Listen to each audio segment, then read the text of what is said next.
हाँ जी बच्चों, क्या हाल चाल? सब बढ़िया। चलो जी, आज है जी हमारा लेक्चर नंबर 48 और आज हम स्टार्ट करेंगे आपका बहुत ही इंपॉर्टेंट चैप्टर स्टैटिस्टिक्स का, measures of central tendency and dispersion. और इसके साथ साथ बेटा हमारा स्टैटिस्टिकल डिस्क्रिप्शन ऑफ डाटा भी चलेगा, यानी कि थ्योरी इसमें काफ़ी हद तक कवर हो जाएगी।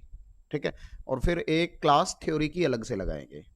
तो मतलब दोनों चैप्टर्स ना हमारे साथ साथ चलेंगे। ऐसे ही मैं फेस टू फेस में भी पढ़ाता हूँ, इजी हो जाता है बच्चों के लिए। ठीक है, तो चलो स्टार्ट करते हैं। चैप्टर का नाम है बेटा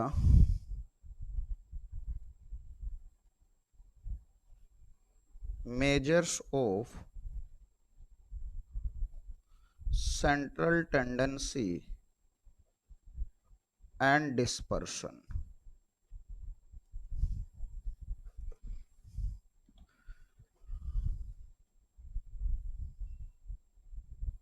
measures of central tendency and dispersion.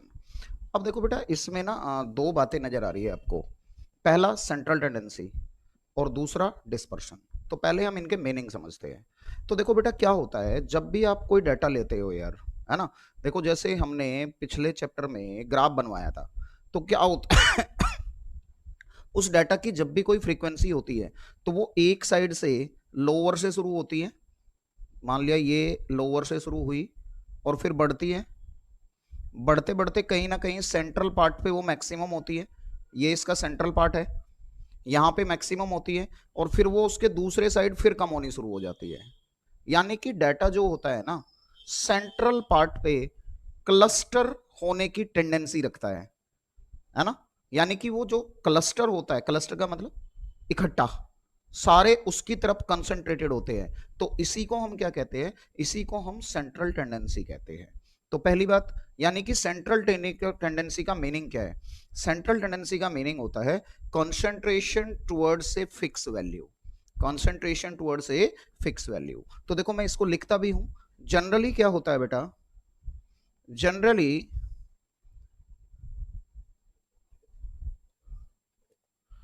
Data has a tendency has a tendency to cluster about the central value। ठीक है, और इस सेंट्रल वैल्यू को हम कहते हैं average. This central value is known as average और सेंट्रल टेंडेंसी और सेंट्रल टेंडेंसी। जनरली डाटा की एक टेंडेंसी होती है कि वो सेंट्रल पार्ट पे कॉन्सेंट्रेट होने की कोशिश करता है ना। तो अब इसके बाद में एक और बात, दैट इज, इसका मीनिंग क्या है? मीनिंग ऑफ सेंट्रल टेंडेंसी क्या है? मीनिंग ऑफ सेंट्रल टेंडेंसी क्या है? मीनिंग ऑफ सेंट्रल टेंडेंसी है concentration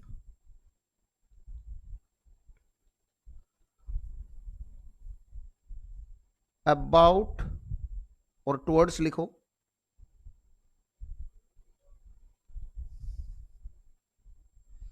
concentration towards a fix value. Concentration towards a fix value. Example से समझो इसको, एग्जांपल से समझो, एग्जांपल से देखते हैं। देखो, अगर मैं कहता हूं कि मेरे पास ये डाटा है और मैं इसका सिंपल मीन निकालता हूं, मीन का मतलब एम। तो देखो मैं सबको जोड़ूंगा,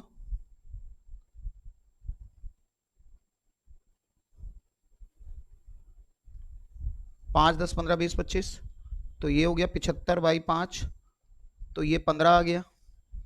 ठीक है, तो ये क्या आया जी? क्या आया? 15 एवरेज है। तो इसका मतलब आप क्या कह सकते हो? आप कह सकते हो कि यार अगर ये मेरे पास नंबर है 5 10 15 20 25 और इसका एवरेज 15 आया है, तो दैट मीन्स सारी की सारी वैल्यू 15 पे कॉन्सेंट्रेटेड है, 15 पे क्लस्टर है। तो इस वजह से इसका एवरेज 15 है। सेंट्रल पार्ट, सेंट्रल वैल्यू के ऊपर क्लस्टर होता है, उसकी तरफ, टुवर्ड्स। अच्छा, फिर इसका काम क्या है बेटा? देखो जब सारी वैल्यू मेरी अलग अलग होती है, जब सारी वैल्यू मेरी अलग अलग होती है तो सारे नंबर अलग अलग थे। दूसरी बात, जब मैंने कहा कि इसका एवरेज, इसका अर्थमेटिक मीन 15 आ गया, तो इसका मतलब क्या है कि वो डिफरेंट वैल्यूज जो थी उसका ये सिंगल रिप्रेजेंटेटिव है। तो यानी कि सेंट्रल टेंडेंसी का काम क्या होता है, सेंट्रल टेंडेंसी को हम यूज किस लिए करते हैं? तो देखो, पहला पॉइंट आपने पढ़ा मीनिंग, और क्या होता था, ये पहला पॉइंट था, इसी में मीनिंग भी आ गया है।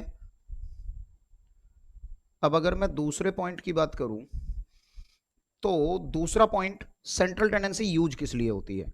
तो पहली बात मैं क्या कहूंगा, central tendency is used, central tendency is used to convert heterogeneous, heterogeneous का मतलब होता है डिफरेंट,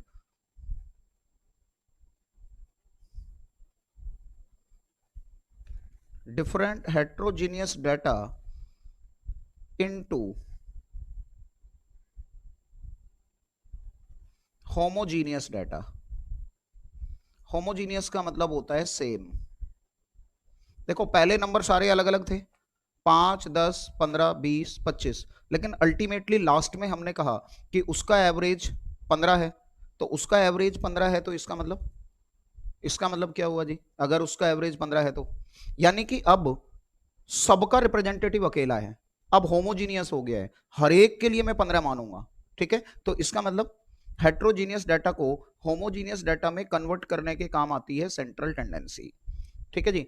इसके बाद में अगर मैं नेक्स्ट पॉइंट देखता हूं कि और किस काम आती है, central tendency is used to find a single value for a different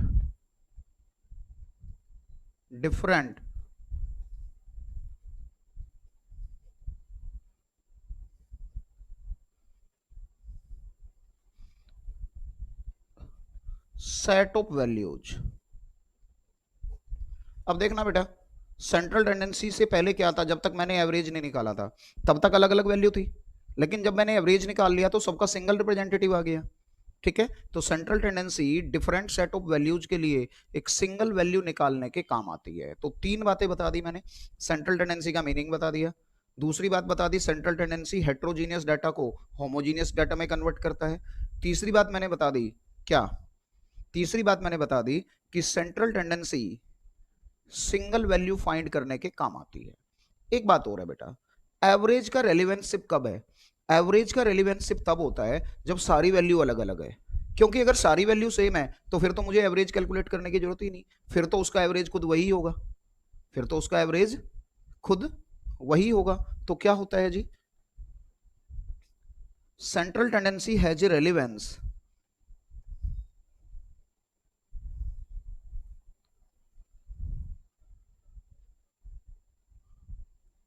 has a relevance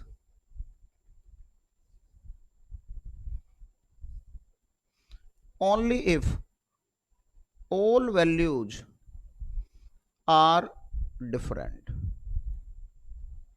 because BCZ लिख दिया बस बिकॉज के लिए, if all values are same,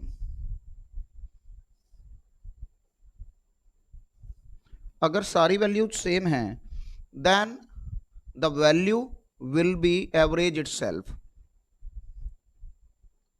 then this value will be average itself। ठीक है जी, सेंट्रल टेंडेंसी का रेलिवेंशिप तभी होता है जब जब सारी वैल्यू अलग अलग हो। सेम वैल्यू है तो फिर तो कोई मेथड लगाने की जरूरत ही नहीं है, फिर तो एवरेज खुद वही हो जाएगा जो वैल्यू है, 10 है तो 10, 20 है तो 20, 30 है तो 30। ठीक है जी। अब इसके बाद में अगर मैं देखूं बेटा, क्या नेक्स्ट पॉइंट की अगर मैं बात करूं,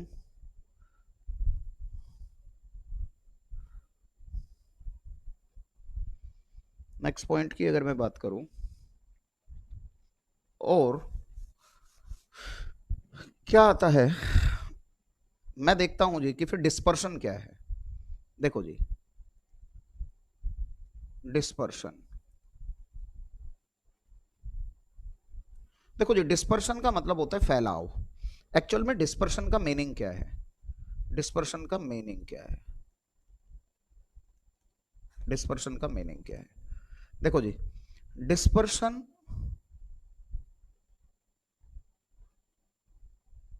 means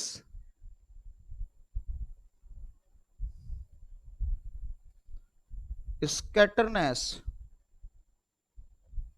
away from a fix value. Dispersion means scatterness away from a fix value. That is, इसको समझने के लिए क्या समझोगे, अभी आपने कहा मीन ऑफ 5, 10, 15, 20, 25 इज 15। अभी आपने ये देखा। अब मैं देखना चाहता हूं कि यार जब इन सब का मीन 15 आ गया, तो ये 15 उन सब से कितनी दूर है, ये 15 उन सब से कितनी दूर है। तो अब मैं क्या करूंगा, अब मैं कहूंगा कि मैं निकालना चाहता हूं deviation from 15। That is, deviation से क्या मतलब होता है, मैं सब में से 15 को माइनस करूंगा। 5 minus 15, 10 minus 15, 15 minus 15, 20 minus 15, 25 minus 15, 5 minus 15, 10 minus 15, 15 minus 15, 20 minus 15 and 25 minus 15। That means -10, -5, 0, 5 and 10। अब एक बात देखो यार, देखो जब मैंने बेटा एवरेज निकाला था, जब मैंने एवरेज निकाला था, तो एवरेज मेरा क्या हो गया था, होमोजीनियस हो गया था। क्यों होमोजीनियस क्यों हो गया था, सबके लिए 15 था। अब मैंने उस एवरेज से डेविएशन निकाला, तो अब फिर से मेरा डाटा अलग अलग हो गया, सारे नंबर अलग अलग हो गए, सारे नंबर फिर से अलग अलग हो गए। यानी कि डिस्पर्शन किस लिए यूज होता है, डिस्पर्शन यूज होता है to convert homogeneous data into heterogeneous data again. Dispersion फिर से क्या होता है, डिस्पर्शन फिर से क्या होता है,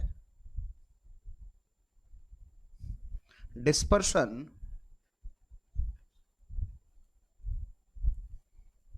is used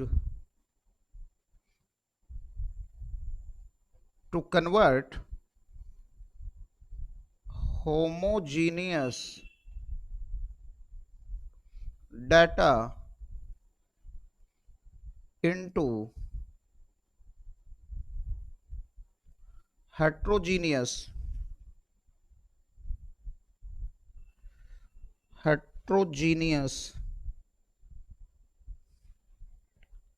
data अगेन। बेटा इसमें हम क्या करते हैं, होमोजीनियस डाटा को हेट्रोजीनियस डाटा में दोबारा से कन्वर्ट कर देते हैं डिस्पर्शन के अंदर। ठीक है, यानी कि डिस्पर्शन कोई नई चीज नहीं है। डिस्पर्शन में सिर्फ सेंट्रल टेंडेंसी का ही यूज होता है। डिस्पर्शन में सिर्फ एएम का ही यूज होगा, मीडियन का यूज होगा, मोड का यूज होगा, इन सब चीजों की ही यूज होती है। और एक और इंपॉर्टेंट नोट है कि अगर मैं मानूं कि जी, एक इंपॉर्टेंट नोट है, मैंने क्या कहा, इंपॉर्टेंट नोट क्या है, central tendency is first order measurement, whereas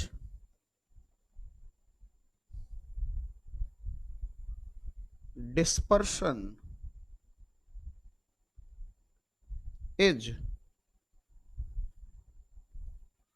second order measurement। First order का मतलब पहले कौन आया, पहले मैं सेंट्रल टेंडेंसी निकालूंगा, फिर उसके बाद मैं डिस्पर्शन निकालूंगा, यानी कि डिस्पर्शन कोई नया कॉन्सेप्ट नहीं है, डिस्पर्शन में यूज सेंट्रल टेंडेंसी का ही होता है। तो अगर मेरे से पूछ ले कि फिर इन दोनों में कौन ज्यादा रिप्रेजेंटेटिव है, तो हम कहेंगे central tendency is more representative. बहुत ही इंपॉर्टेंट थ्योरी का क्वेश्चन बनता है, तो मैं यहां के बाद क्या कहूंगा, and central tendency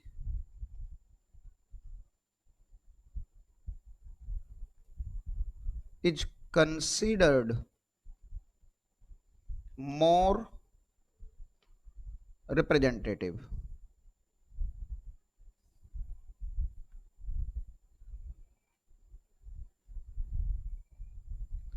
of A data. ठीक है जी। तो मैंने बेटा अभी आपको क्या क्या बता दिया, मैंने बेसिकली अब आपको सेंट्रल टेंडेंसी बता दिया, डिस्पर्शन बता दिया होता क्या है। अब आगे की जो क्लास है बेटा हमारी, वो सेंट्रल टेंडेंसी के ऊपर है। ठीक है, और सेंट्रल टेंडेंसी का भी जहां तक मुझे लगता है आज हम सिर्फ फर्स्ट ही टॉपिक कवर कर पाएंगे, अर्थमेटिक मीन। ठीक है, अब देखो बेसिकली बेटा हम एवरेजिंग क्यों करते हैं, एवरेज क्यों लेते हैं, सेंट्रल टेंडेंसी क्यों निकालते हैं, तो ऑब्जेक्टिव ऑफ एवरेजिंग क्या है, हम एवरेज निकाल क्यों रहे हैं। ठीक है, तो वो मैंने बता दिया वैसे तो, कि एवरेज का एक तो ऑब्जेक्टिव होता है हम सिंगल वैल्यू कैलकुलेट कर ले, और जब हम सिंगल वैल्यू कैलकुलेट कर लेंगे तो हम कंपैरिजन भी कर सकते हैं दो डाटा में। ठीक है, मैं फिर भी लिखा देता हूं कि ऑब्जेक्टिव क्या है इसका, एवरेजिंग का। भाई ऑब्जेक्टिव एवरेजिंग क्या है, ऑब्जेक्टिव ऑफ एवरेजिंग मतलब सेंट्रल टेंडेंसी निकालने के क्या ऑब्जेक्टिव्स है। तो बेटा इसका पहला ऑब्जेक्टिव तो यही है, मेन ऑब्जेक्टिव क्या है, to get a single value that represent the entire group of values. ठीक है, to get a single value that represent the entire group of values. दूसरा पॉइंट, दूसरा पॉइंट क्या है, टू फैसिलिटेट कंपैरिजन, हम comparison कर पाए। ठीक है, एक सिंगल वैल्यू आ जाएगी तो हम बड़े आराम से कंपेयर कर सकते हैं दो डिफरेंट डेटा के अंदर। To facilitate, to facilitate, FACI T, FACI facilitate, LI होता है, LITAT फैसिलिटेट कंपैरिजन। ठीक है जी, ये इसका हमारे मेन ऑब्जेक्टिव है। अब देखो जी गुड एवरेज कौन होता है। ठीक है, हालांकि कुछ बातें तो मैं आगे समझाऊंगा, लेकिन फिलहाल लिखा देता हूं, features of a good average, और you can say features of a average. कौन सा एवरेज अच्छा होता है,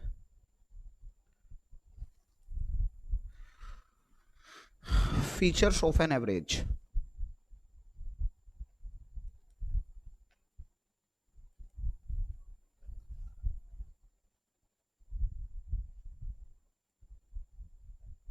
गुड एवरेज क्या कंडीशंस होती है, एवरेज हमें कैसे निकालने चाहिए। पहली बात बेटा, it should be easily to understand, पहला पॉइंट है, it should B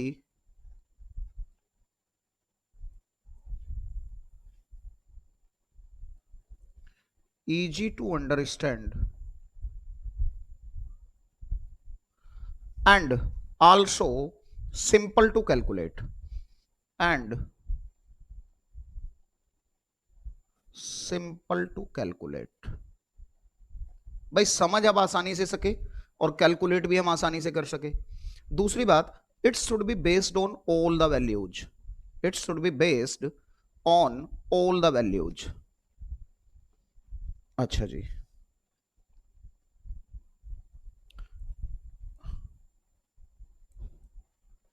it should be based on all the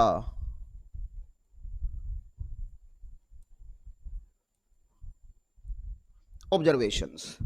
ये सारी की सारी ऑब्जर्वेशन के जितनी वैल्यू है ना, उन सबके ऊपर बेस्ड होना चाहिए। ये गुड एवरेज की कंडीशंस मानी जाती है।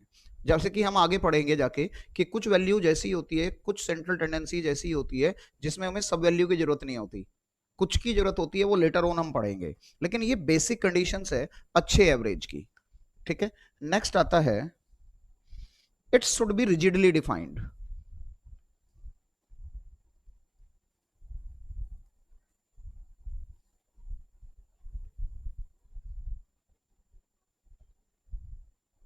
बेटा रिजिडली डिफाइंड का क्या मतलब है? रिजिडली डिफाइंड का मतलब है यार इसकी कोई ना कोई ऐसी डेफिनेशन होनी चाहिए, इसकी ऐसी डेफिनेशन होनी चाहिए फिक्स, जिससे कि सब उसके अकॉर्डिंग निकाल पाए। ऐसा ना हो कि ये फ्लक्चुएशन हो, कभी कोई डेफिनेशन लगा सकते हो हम, कोई सी डेफिनेशन लगा सकते हो। रिजिडली का मतलब होता है स्ट्रॉन्ग, स्ट्रॉन्ग डेफिनेशन होनी चाहिए कि जब भी मैं ये एवरेज निकालूंगा ऐसे ही निकालूंगा। और अगर एक बार किसी को बता दिया जाए तो कभी भी वो एवरेज निकाले वही मेथड लगाए, उसको चेंज ना कर पाए वो, कि आज ऐसे कर लिया, कल ऐसे कर लिया, परसों ऐसे कर लिया, या मैं ऐसे कर रहा हूं आप कैसे कर रहे हो, आप ऐसे कैसे कर रहे हो, ऐसे नहीं होना चाहिए। रिजिडिटी डिफाइंड का मतलब स्ट्रॉन्ग डेफिनेशन, फिक्स, उसी वे में रहे आगे। ठीक है, अब इसके बाद में क्या होता है बेटा, एवरेज ऐसा भी होना चाहिए, उस एवरेज को अच्छा माना जाता है जिसको हम आगे किसी एल्जेब्रिक ट्रीटमेंट में यूज कर सके। एल्जेब्रिक ट्रीटमेंट का क्या मतलब है? जैसे मैं जब आप पढ़ोगे टॉपिक तो अर्थमेटिक मीन को मैं आगे यूज कर पाऊंगा किस में? अर्थमेटिक मीन को मैं यूज कर पाऊंगा मीन डेविएशन निकालने में। अर्थमेटिक मीन को मैं आगे यूज कर पाऊंगा स्टैंडर्ड डेविएशन निकालने में। मीडियन को भी मैं यूज कर पाऊंगा मीन डेविएशन निकालने में। ये कहलाता है फर्दर अलजेब्रिक ट्रीटमेंट, यानी कि उसका यूज आगे कहीं ना कहीं मैं करके कोई और नया कॉन्सेप्ट डेवलप कर पाऊं। ठीक है, ये बात समझ आ रही है? फर्दर अलजेब्रिक ट्रीटमेंट से क्या मतलब है? अलजेब्रिक का मतलब होता है मैथमेटिकली वैसे। ठीक है, तो लेक्स क्या है? चौथा पॉइंट है it should be capable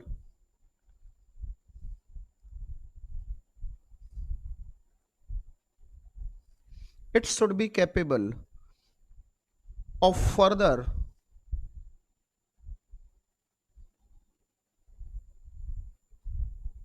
algebraic treatment, further algebraic treatment हम इसमें लगा सके। ठीक है, एक दो टॉपिक हम बहुत डिटेल में पढ़ने वाले हैं आगे, अभी तो मैं सिर्फ लिखा के छोड़ दूंगा, लेकिन आगे बहुत डिटेल में कराएंगे। ठीक है, तो अच्छा एवरेज वो भी माना जाता है जिसमें सैंपलिंग स्टेबिलिटी हो। ठीक है, और एक जो एक्सट्रीम ऑब्जर्वेशन से जिसके ऊपर इफेक्ट ना आए। अभी समझ नहीं आएगा लेकिन लेटर ऑन क्लास में समझ आएगा आपको। ठीक है, तो अभी तो मैं इसमें पॉइंट लिखा रहा हूं कि पांचवा पॉइंट मेरा क्या है?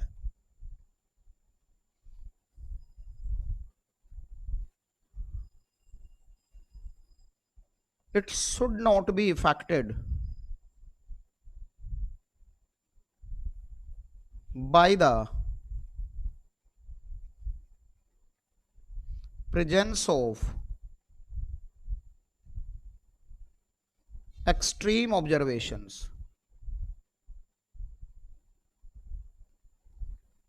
It should not be affected by the presence of extreme observations. Extreme observations क्या होती है वो मैं लेटर ऑन आपको बताऊंगा।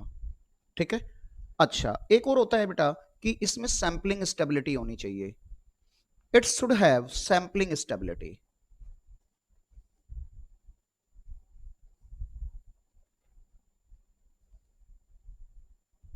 सैंपलिंग स्टेबिलिटी क्या होती है ये भी हम लेटर ऑन पढ़ने वाले हैं। तो ये अच्छे एवरेज की निशानी है, ये अच्छे एवरेज की निशानी है, या ये कैरेक्टरिस्टिक्स हर एक एवरेज में होनी चाहिए। ठीक है, अब बेटा हमारा अभी हम क्या कर रहे हैं, अभी हम सिर्फ इस चैप्टर का बेस बना रहे हैं। ठीक है, अभी हम इस चैप्टर का क्या बना रहे हैं? बेस। ठीक है, हालांकि आप ये चीजें 11th क्लास में भी आपने पढ़ा होगा, लेकिन 11th क्लास तो बहुत पुरानी बात है बेटा, पुरानी बातों पे मिट्टी डालो, भूल गए होंगे, और वहां पे इस तरीके से ना आपको पढ़ाया गया होगा और ना आपने पढ़ा होगा। ठीक है, तो बहुत मजा आने वाला है बेटा स्टैटिस्टिक्स में भी। अब बेटा आगे का लेक्चर जो हमारा होगा वो सेंट्रल टेंडेंसी के ऊपर ही होगा। तो पहले मैं बात करता हूं बेटा सेंट्रल टेंडेंसी।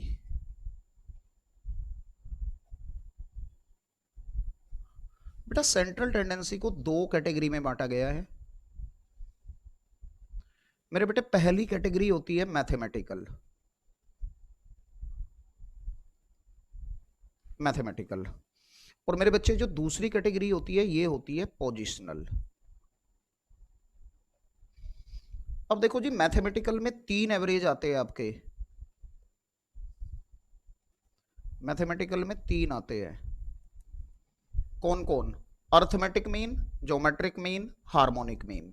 तो चलो जी, अर्थमेटिक मीन को मैं एम लिख रहा हूं, ज्योमेट्रिक मीन को मैं जीएम लिख रहा हूं, और इसको मैं हार्मोनिक मीन लिख रहा हूं। ठीक है, और ये भी बेटा मेरे दो दो होते हैं, एक सिंपल एक वेटेड। ये तीनों में मेरा क्या होगा, ये तीनों एवरेज में सिंपल और वेटेड, हर एक में एक सिंपल होगा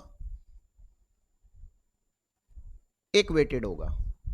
ठीक है, यानी कि एएम भी simple AM weighted AM, GM भी simple GM weighted GM, HM भी सिंपल एचएम वेटेड एचएम, ये तीनों होंगे।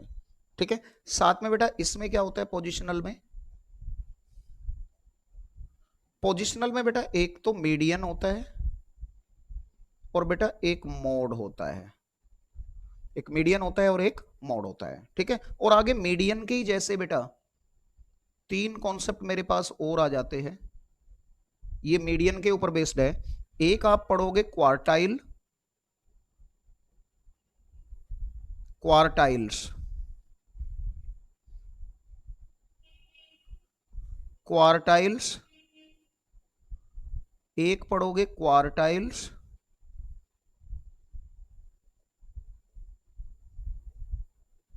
एक पढ़ोगे डेसाइल्स, डेसाइल्स, और एक पढ़ोगे परसेंटाइल्स। ये भी बेटा मीडियन से मिलते जुलते हैं। ठीक है जी, तो यानी कि अगर मैं ये कहूं आपको कि टोटल सेंट्रल टेंडेंसी कितनी है, तो बेटा कई बार ना बच्चे कहते हैं सर 2, सेंट्रल टेंडेंसी 2 नहीं है बेटा, वो तो उसको कैटेगराइज किया गया है 2 में। सेंट्रल टेंडेंसी टोटल 5 है, एक एएम एक जीएम एक एचएम, एक मीडियन एक मोड, टोटल सेंट्रल टेंडेंसी 5 होती है। ठीक है, लेकिन इनमें से मेन सेंट्रल टेंडेंसी 3 ही मानी जाती है, मीन मीडियन मोड। इसलिए चैप्टर के नाम को भी बच्चे ना ज्यादातर किससे समझते हैं, मीन मीडियन मोड वाला चैप्टर। ठीक है, तो क्या होता है, टोटल सेंट्रल टेंडेंसी कितनी है, टोटल सेंट्रल टेंडेंसी बेटा 5 होती है। मैंने कहा जी टोटल सेंट्रल टेंडेंसी 5 होती है,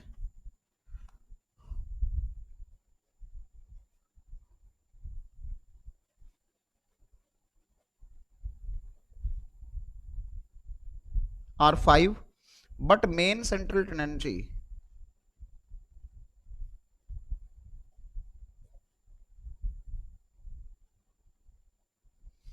are 3, that is mean median and mode. अब ध्यान से सुनो बेटा, अगर आपको कहते हैं मैथमेटिकल कितनी होती है सेंट्रल टेंडेंसी, तो आप कहोगे मैथमेटिकल सेंट्रल टेंडेंसी 3 होती है, एएम जीएम एचएम। अगर आपको कहे पोजिशनल कितनी होती है, तो पोजिशनल 2 होती है, कौन, मीडियन एंड मोड। अगर पूछे टोटल सेंट्रल टेंडेंसी कितनी होती है, तो टोटल सेंट्रल टेंडेंसी 5 होती है। लेकिन अगर पूछे मेन सेंट्रल टेंडेंसी कितनी होती है, तो मेन सेंट्रल टेंडेंसी हमारी 3 होती है। अच्छा, कई बार आपसे पूछेंगे सेंट्रल टेंडेंसी कितनी होती है, तो ऑप्शन में 5 भी लिखा होगा, 3 भी लिखा होगा, 2 भी लिखा होगा, तो आपको 5 को करना है। लेकिन कई बार ऐसा होता है कि वो सेंट्रल टेंडेंसी आपसे पूछ रहे हैं और 5 कहीं नहीं लिखी लेकिन 3 लिख दी, तो इसका मतलब वो आपसे मेन सेंट्रल टेंडेंसी पूछना चाह रहा है, तो आप 3 को टिक कर दोगे। आ रही है कुछ बात समझ में? ठीक है, किसको कर दोगे, 3 को। ठीक है, अच्छा कई बार ऐसा भी होता है कि 3 लिख दी और एक नन ऑफ दीज लिख दी, 5 कहीं नहीं लिखी, तो भी आप 3 को करना, क्योंकि नन ऑफ दीज की तरफ नहीं हम जाएंगे, हम तो जाएंगे कि फिर 3 लिखी है तो हम 3 को ही ले लेंगे। ठीक है, आ रही है बात समझ में? अब बेटा पहले आपको यह समझना जरूरी है यार कि मैथमेटिकल का मतलब क्या है और पोजिशनल का मतलब क्या है, पहले ये समझेंगे, सिर्फ रट्टा नहीं मारना। ठीक है, अब हम बात करते हैं बेटा कि मैथमेटिकल क्या और पोजिशनल क्या। ठीक है, चलो जी, अब देखते हैं बेटा मैथमेटिकल का क्या मतलब होता है।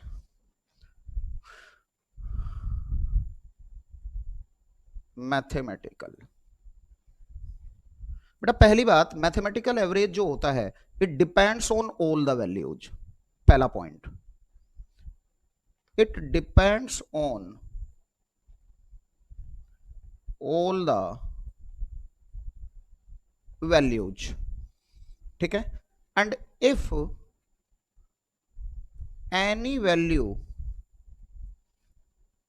is not known, then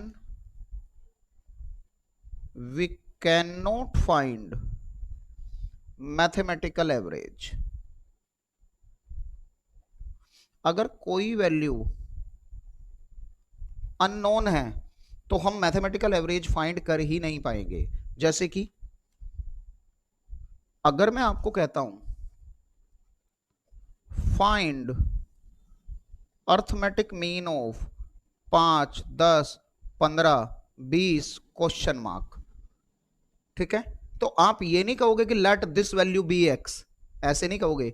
आप ऐसे नहीं करोगे कि let fifth value is X और आप इसका एवरेज निकाल दो, 5 और 10 15, 30 और 20 50, 50 प्लस एक्स बाई 5 ये एवरेज हो गया। ऐसे नहीं कहेंगे। क्यों ऐसे क्यों नहीं कहेंगे? क्योंकि बेटा एवरेज जो होता है ना वो यूनिक होता है। आप यहां तो एक्स की वैल्यू चेंज करते जाओगे तो एवरेज चेंज होता जाएगा। एक्स को 10 लोगे तो एवरेज कुछ और आएगा, 15 लोगे तो एवरेज कुछ और आएगा, 25 लोगे तो कुछ एवरेज और आएगा, ऐसे नहीं, ठीक है। तो इसमें हम क्या कहेंगे, ये रॉन्ग है बेटा कि हम एक्स की वैल्यू मान के नहीं करेंगे, बल्कि हम क्या कहेंगे, can not be find. But इसका आंसर क्या होना चाहिए? बट आंसर हमारा होना चाहिए can not be find. Average find नहीं कर सकते जी। और ऐसे ही बेटा ना हम जीएम फाइंड कर पाएंगे ना हम एचएम फाइंड कर पाएंगे। मैंने यही तो बोला है यार कि ये सारी वैल्यू के ऊपर डिपेंड होता है, और अगर एक भी नंबर मेरा अननोन है तो फिर मैं वो एवरेज नहीं निकाल पाऊंगा। अच्छा, दूसरी बात बेटा, वैल्यू एवरेज का क्या मतलब होता है? अगर मैं किसी एक नंबर को दूसरे नंबर से रिप्लेस कर दूं, अगर मैं किसी एक नंबर को दूसरे नंबर से रिप्लेस कर दूं तो एवरेज चेंज हो जाएगा या नहीं? बिल्कुल हो जाएगा जी। तो दूसरा पॉइंट क्या है? दूसरा पॉइंट क्या है मैथमेटिकल में? मैथमेटिकल में सेकंड पॉइंट क्या है? If any number is replaced by a new number,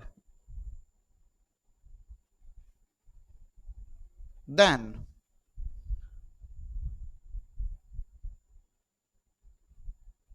mathematical average will be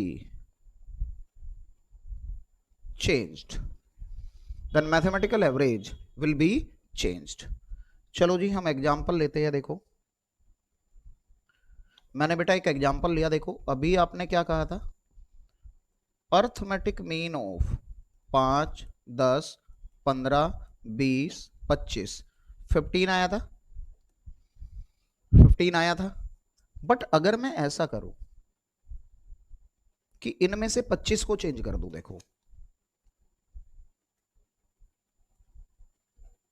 arithmetic mean of 5, 10, 15, 20 और 30, बेटा मैंने 25 की जगह पे 30 लिख दिया, तो इसका अर्थमेटिक मीन कितना हो जाएगा? देखो 80/5, अर्थमेटिक मीन 16 हो गया। आपने देखा कि अगर मैंने एक नंबर चेंज किया तो एक नंबर चेंज करते ही एवरेज चेंज हो गया। ऐसे ही बेटा ज्योमेट्रिक मीन भी चेंज हो जाएगा, ऐसे ही मेरे बच्चे हार्मोनिक मीन भी चेंज हो जाएगा, ठीक है। फिर बेटा मैं ये अर्थमेटिक मीन का एग्जांपल सिर्फ इसलिए ले रहा हूं क्योंकि अर्थमेटिक मीन समझना आसान है, ठीक है। अच्छा, इसके बाद में बेटा एक मेरे पास आता है इफेक्ट ऑफ एक्सट्रीम ऑब्जर्वेशन, ठीक है। तो इफेक्ट ऑफ एक्सट्रीम ऑब्जर्वेशन क्या होता है पहले आप ये समझोगे। अभी थोड़ी देर पहले हमने लिखा भी था इफेक्ट ऑफ एक्सट्रीम ऑब्जर्वेशन। पहले आप समझोगे कि एक्सट्रीम ऑब्जर्वेशंस क्या होती है।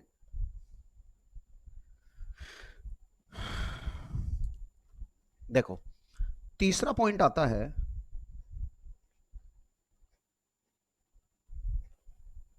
Effect of extreme observations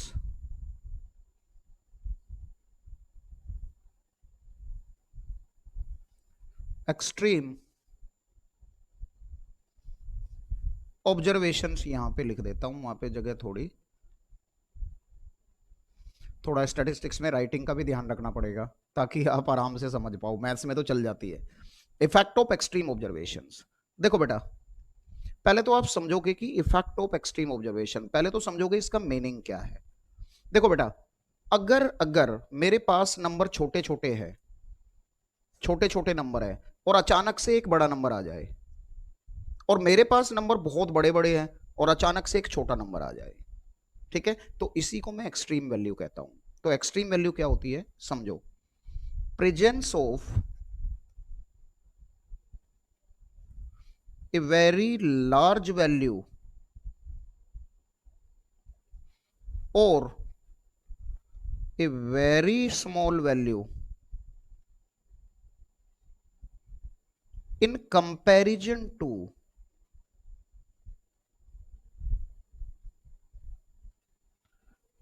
other values in the same data is known as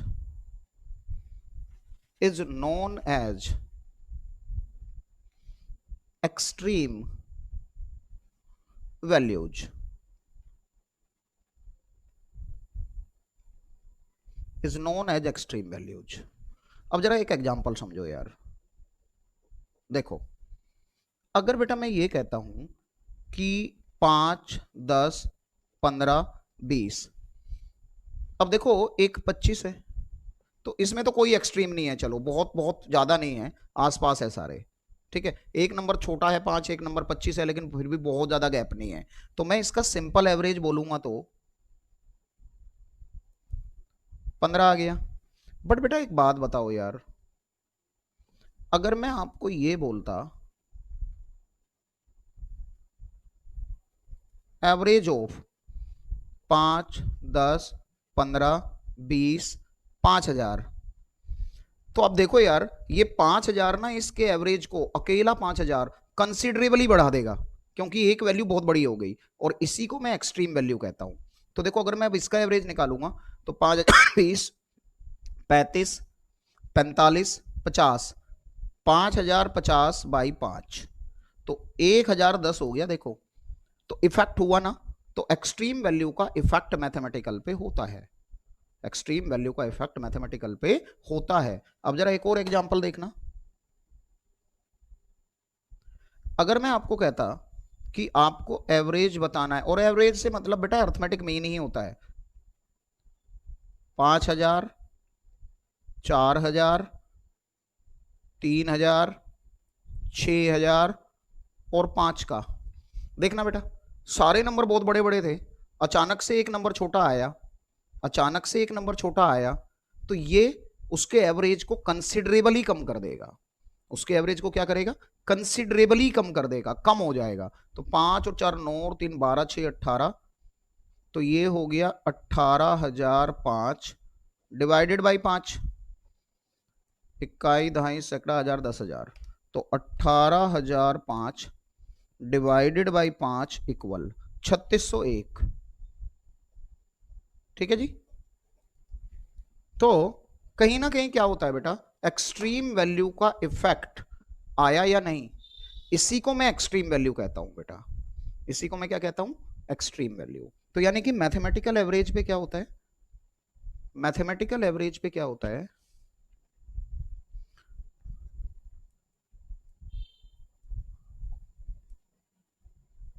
mathematical average is affected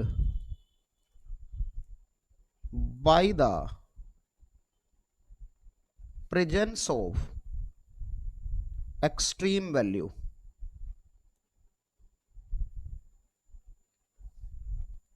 extreme values से इस पे इफेक्ट होता है। और इसमें भी एक और खास बात है कि अर्थमेटिक मीन ग्रेटेस्ट इफेक्टेड होता है,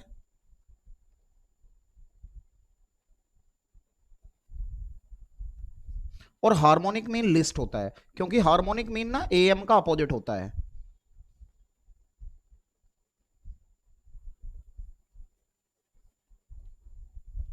हार्मोनिक मीन लिस्ट इफेक्टेड होता है, ठीक है जी।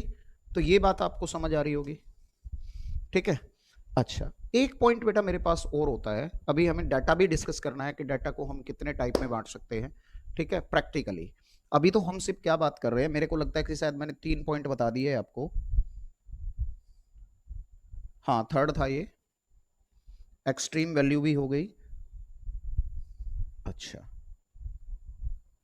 एक बात और होता है बेटा, देखो, नेक्स्ट पॉइंट पढ़ने से पहले मैं आपको एक छोटी सी बात बताता हूँ बेटा। जो डाटा होता है हमारे पास, क्या होता है, जो डाटा होता है वो बेटा जनरली दो टाइप का होता है। एक होता है डिस्क्रीट डाटा, एक होता है कॉन्टिन्यूअस डाटा, ठीक है। अब कॉन्टिन्यूअस में भी मेरे पास दो तीन तरीके के होते हैं, चलो इतना तो सब जानते हैं, फिर इसको थोड़ा सा और बाद में डिस्कस करेंगे। पहले मैं एक पॉइंट ले लेता हूँ, चौथा पॉइंट, चलो डाटा के बारे में ही बताते हैं पहले। फोर्थ पॉइंट में आ जाते हैं, डाटा। बेटा प्रैक्टिकली डाटा जो होता है ये दो तरह का होता है, एक होता है डिस्क्रीट, एक होता है कॉन्टिन्यूअस। बेटा डिस्क्रीट को हम इंडिविजुअल डाटा भी कहते हैं,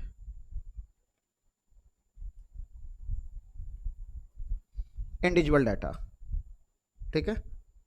अच्छा, एक मिनट, ये मत करो,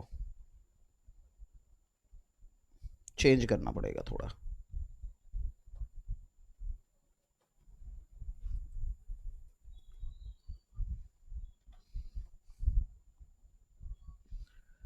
बेटा जी डाटा जो होता है दो कैटेगरी में बांटा जाता है। पहला होता है बेटा अनग्रुप। अच्छा, दूसरा होता है बेटा ग्रुप्ड। अच्छा, अनग्रुप को हम डिस्क्रीट भी कहते हैं, हम इसको इंडिविजुअल डाटा भी कहते हैं, इंडिविजुअल डाटा, हम इसको रो डाटा भी कहते हैं, रो डाटा। अब देखो बेटा, ग्रुप डाटा जो होता है इसको हम फ्रीक्वेंसी डिस्ट्रीब्यूशन भी कहते हैं, फ्रीक्वेंसी, इसको हम फ्रीक्वेंसी डिस्ट्रीब्यूशन भी कहते हैं। और बेटा ये मेरा दो तरह का होता है, ठीक है। अनग्रुप में डिस्क्रीट मत लिखो, आज गलती हो गई दो, यहां पे लिखो, एक होता है डिस्क्रीट और एक होता है कॉन्टिन्यूअस। एक होता है डिस्क्रीट, डिस्क्रीट नहीं, यहां पे डिस्क्रीट गलत लिख दिया था, एक होता है कॉन्टिन्यूअस, ठीक है बेटा। अब इसके बाद में क्या होता है मेरे पास, अगर मैं कॉन्टिन्यूअस को आगे बढ़ाऊं तो बेटा कॉन्टिन्यूअस फिर से दो तरह का होता है, एक होता है बेटा एक्सक्लूसिव और एक होता है बेटा इंक्लूसिव। एक होता है एक्सक्लूसिव, एक होता है इंक्लूसिव, ठीक है। अब जरा हम वन बाय वन देखते हैं बेटा, हम वन बाय वन देखते हैं इन सब चीजों को, कि जो मेरा इंडिविजुअल डाटा होता है बेटा, इंडिविजुअल डाटा में ना सारे नंबर एक एक बार आते हैं यार,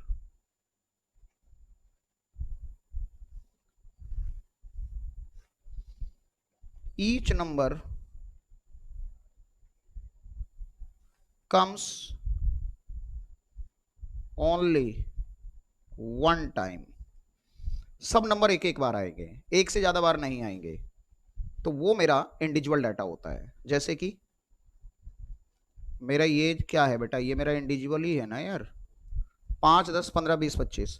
बट डिस्क्रीट एंड कॉन्टिन्यूअस में क्या होता है, उसमें जो नंबर आते हैं एक से ज्यादा बार आते हैं, और जो जितने बार आता है वही उसकी फ्रीक्वेंसी कहलाती है। और दोनों में फर्क क्या होता है कि डिस्क्रीट में नंबर एग्जैक्ट होते हैं और कॉन्टिन्यूअस में रेंज होती है, ठीक है, पहले भी डिस्कशन हुई थी ये। डिस्क्रीट एंड कॉन्टिन्यूअस में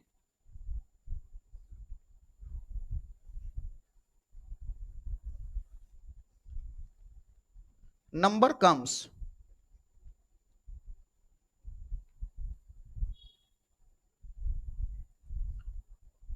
मोर देन वंस।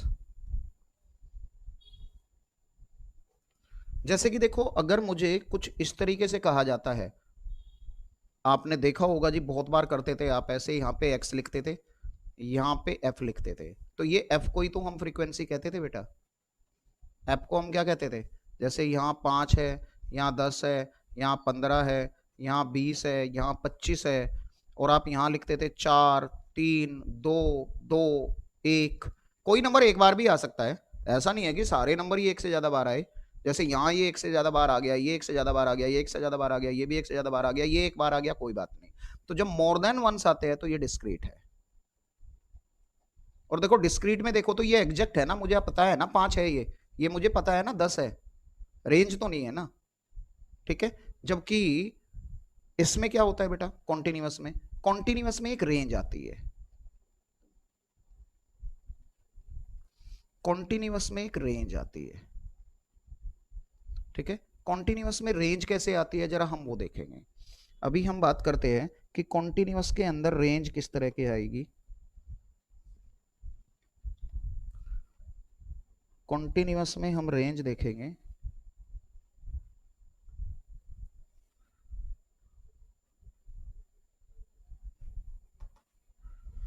कॉन्टिन्यूअस में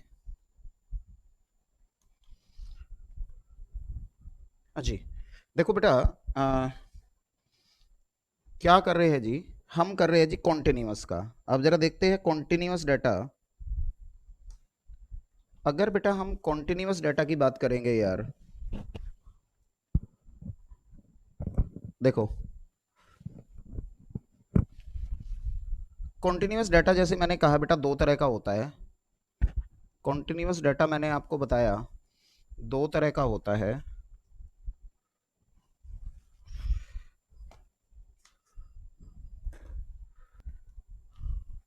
हाँ जी, कॉन्टिन्यूअस डाटा बेटा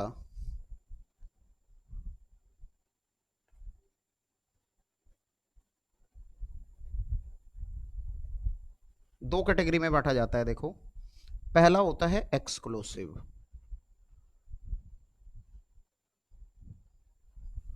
दूसरा होता है इंक्लूसिव। अभी बेटा स्टार्टिंग में हम जरा एक्सक्लूसिव की बात करते हैं।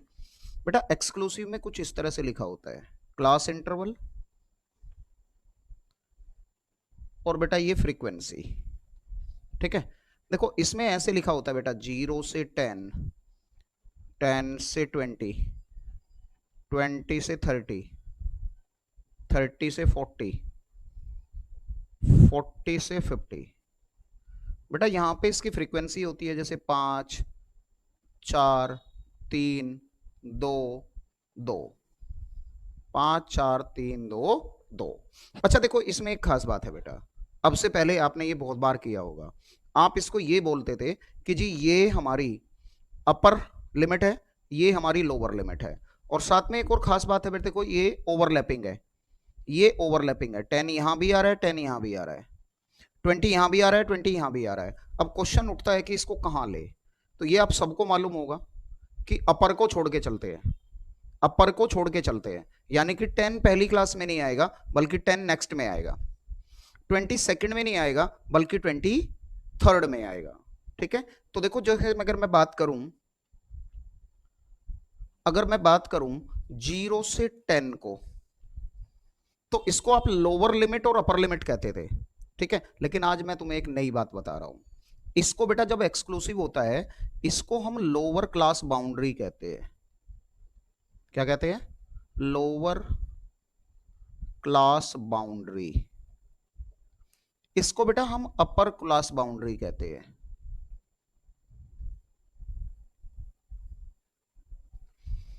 अच्छा, लोअर क्लास बाउंड्री को बेटा हम लिख सकते हैं एलसीबी, अपर क्लास बाउंड्री को हम लिख सकते हैं यूसीबी। ठीक है, अच्छा अगर मैं सेकंड क्लास की बात करूंगा तो ये 10 से 20 में ये एलसीबी हो जाएगी, ये यूसीबी हो जाएगी। ठीक है, अब आप कहोगे सर इनको तो हम लिमिट कहते थे, थोड़ी देर बाद आपकी ये शंका भी दूर हो जाएगी। अब यहां से आगे बेटा अगर हम बढ़े, यहां से आगे अगर बढ़े और हम एक देखे बेटा एक हमारे पास होता है मिड वैल्यू। मिड वैल्यू बेटा, मिड वैल्यू को मैं क्लास मार्क और क्लास वैल्यू भी कहता हूं। ठीक है। अच्छा, जिसको मैंने बाउंड्री कहा है, जिसको मैंने बाउंड्री कहा है एलसीबी, इसको बेटा आप लिमिट भी कह सकते हो, मैं थोड़ी देर बाद बताऊंगा। एलसीएल, इसको यूसीएल, अपर क्लास लिमिट, और दोनों ही कहे जाते हैं। लेकिन नॉर्मली आज तुमने नई चीज पढ़ी कि हम इसको बाउंड्री कहते हैं, आज से पहले ये बात नहीं पढ़ी होगी। आज से पहले आपने इनको लिमिट ही पढ़ा था। ठीक है। अब होता क्या है बेटा, क्लास मार्क, मिड वैल्यू और क्लास वैल्यू, बेटा ये होता है मेरा lower class boundary plus upper class boundary divided by 2। और लिखने को आप lower class limit plus upper class limit divided by 2 भी कह सकते हो, और इसको मैं डिनोट करता हूं एक्स से। ठीक है बेटा, यानी कि अगर मैं इसका क्लास मार्क निकालने लगूं यार, तो देखो इसके क्लास मार्क क्या निकलेंगे, इसकी मिड वैल्यू क्या निकलेगी, 0 प्लस 10 बाई 2 करूंगा तो 5, 10 प्लस 20 बाई 2 करूंगा तो 15, 20 प्लस 30 बाई 2 करूंगा तो 25, 30 प्लस 40 बाई 2 करूंगा तो 35, और 40 प्लस 50 बाई 2 करूंगा तो 45। ठीक है बच्चे, ये मेरी मिड वैल्यूज आ गई। तो देखो डिस्क्रीट में और कॉन्टिन्यूस में यही फर्क होता है, क्या कि वहां पे x दिया होता है, यहां पे हमें x निकालना होता है। ठीक है। अब इसके बाद में बेटा नेक्स्ट पॉइंट आता है मेरे पास कि इंक्लूसिव क्या है। फिर इसमें मैंने बोला हर एक क्लास की अपर लिमिट को छोड़ के चलेंगे। एक्सक्लूस मीन्स छोड़ना, एक्सक्लूड मीन्स छोड़ना, इस वजह से इसका नाम एक्सक्लूसिव है। अब देखो बेटा, अगर मैं बात करूं इंक्लूसिव की, तो बेटा इंक्लूसिव में ना कुछ इस तरह से होता है। इंक्लूसिव में जो होता है बेटा, इंक्लूसिव डाटा, बेटा ये कुछ इस तरीके से होता है, क्लास इंटरवल और ये फ्रीक्वेंसी।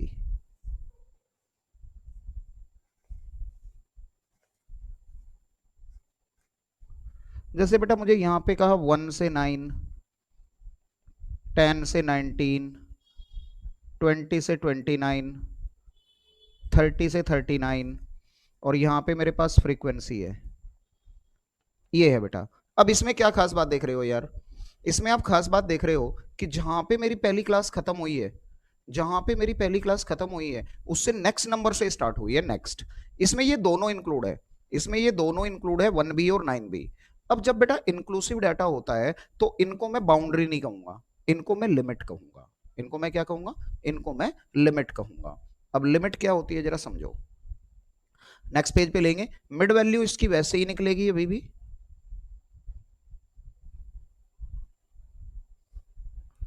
1 प्लस 9 बाई 2 करेंगे तो 5, 10 प्लस 19 बाई 2 तो 29 बाई 2 करेंगे तो 14.5, 20 प्लस 29 बाई 2 करेंगे 24.5, 30 प्लस 39 बाई 2 करेंगे, 30 प्लस 39 बाई 2 करेंगे तो 34.5, इस तरीके से। अब इनको क्या कहते हैं बेटा, इनको क्या कहते हैं, इनको क्या कहेंगे हम जरा ये देखो। हियर बेटा ये जो मेरी वैल्यू आई, अब ये जो मेरी वैल्यू आई बेटा, ये जो 1 से 9, ये इसकी लोअर क्लास लिमिट है, ये अब इसकी अपर क्लास लिमिट है। बेटा 10 से 19 में ये इसकी लोअर क्लास लिमिट है, ये इसकी अपर क्लास लिमिट है। ठीक है। अब बेटा होता क्या है, इनको मैं बाउंड्री कह सकता हूं क्या, इनको मैं बाउंड्री नहीं कह सकता। तो अब एक इंपॉर्टेंट नोट में लिखता हूं,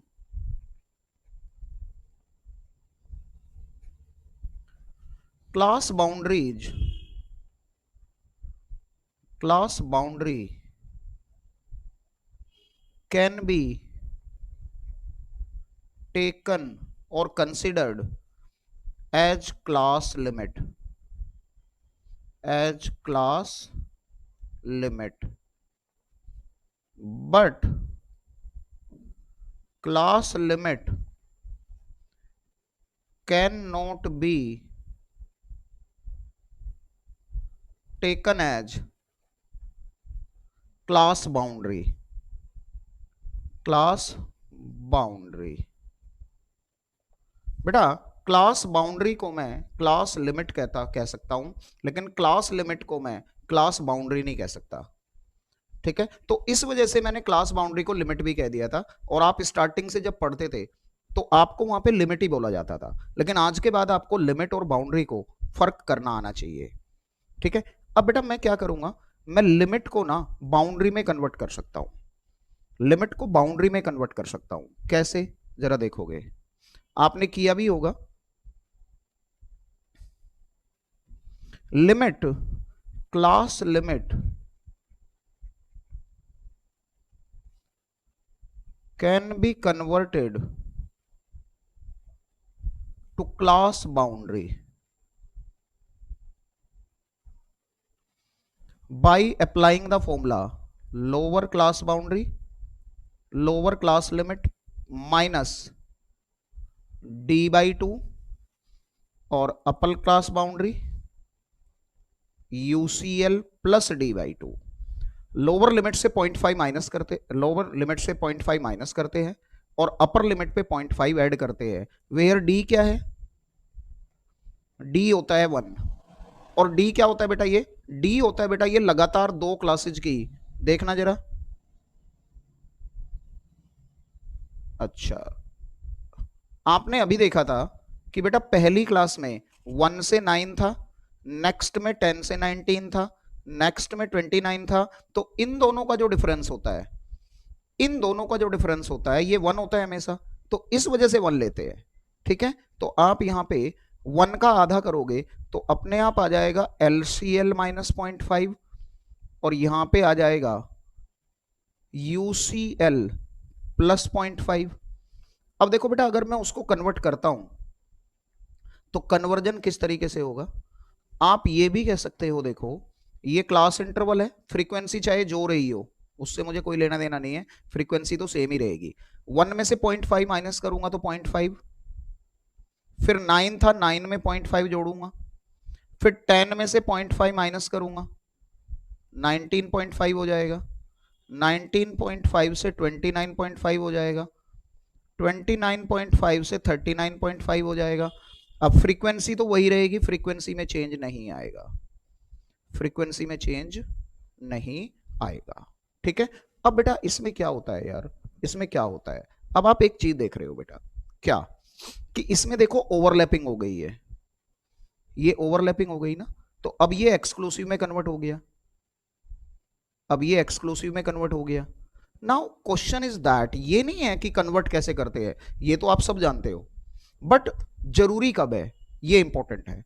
तो बेटा मैथमेटिकल एवरेज में तो इंक्लूसिव को एक्सक्लूसिव में बनाओ या ना बनाओ कोई जरूरी नहीं है, लेकिन पोजिशनल जब हम पढ़ेंगे तो पोजिशनल में हम इंक्लूसिव को एक्सक्लूसिव जरूर जरूर बनाएंगे। क्यों बनाएंगे वो जब मैं पोजिशनल पढ़ाऊंगा तो आपको क्लैरिफाई हो जाएगा। तो फिलहाल इंपॉर्टेंट नोट क्या है जी, हमारा हमारा इंपॉर्टेंट नोट क्या है, जो आपने ये पॉइंट पढ़ा इसके हिसाब से हमारा इंपॉर्टेंट पॉइंट क्या आ गया बेटा, हमारा इंपॉर्टेंट पॉइंट है जी एक, क्या एक इंपॉर्टेंट नोट है ये,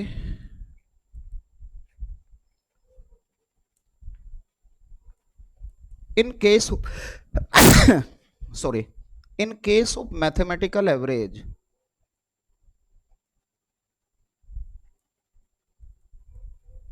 कौन कौन, AM, GM, HM, there is no need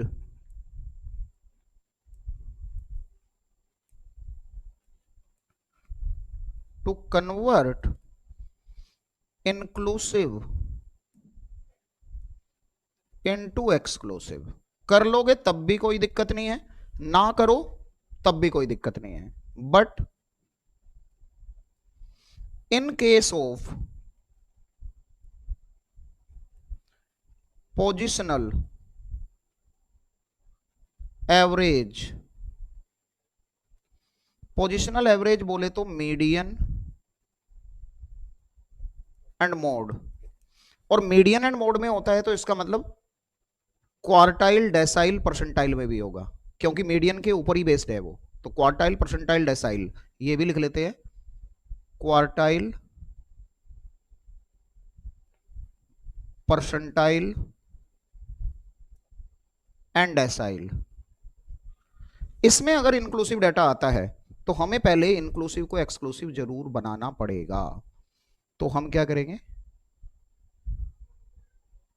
inclusive data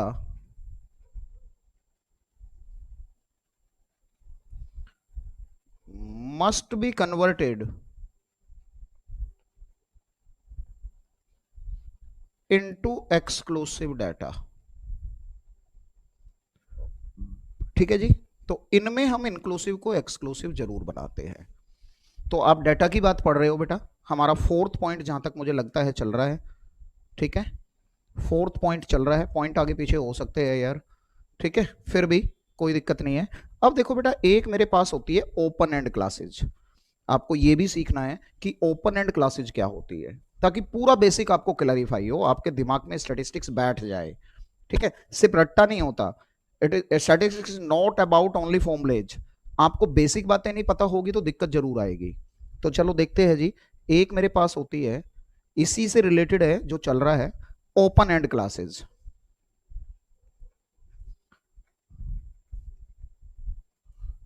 open and classes, ठीक है जी। अब देखो बेटा, ओपन एंड क्लासेज क्या होती है, ये दो तरह की होती है, ये दो तरह की होती है, एक लेस देन, एक मोर देन। ठीक है, एक लेस देन, एक मोर देन। अच्छा, देखो बेटा, अगर ओपन एंड क्लासेज में क्या होता है, दो तरह की होगी, एक लेस देन, एक मोर देन।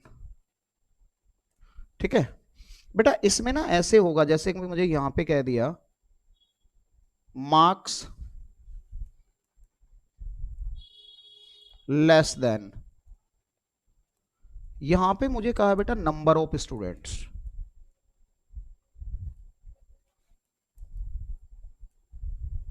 यहां पे मुझे कहा नंबर ऑफ स्टूडेंट्स।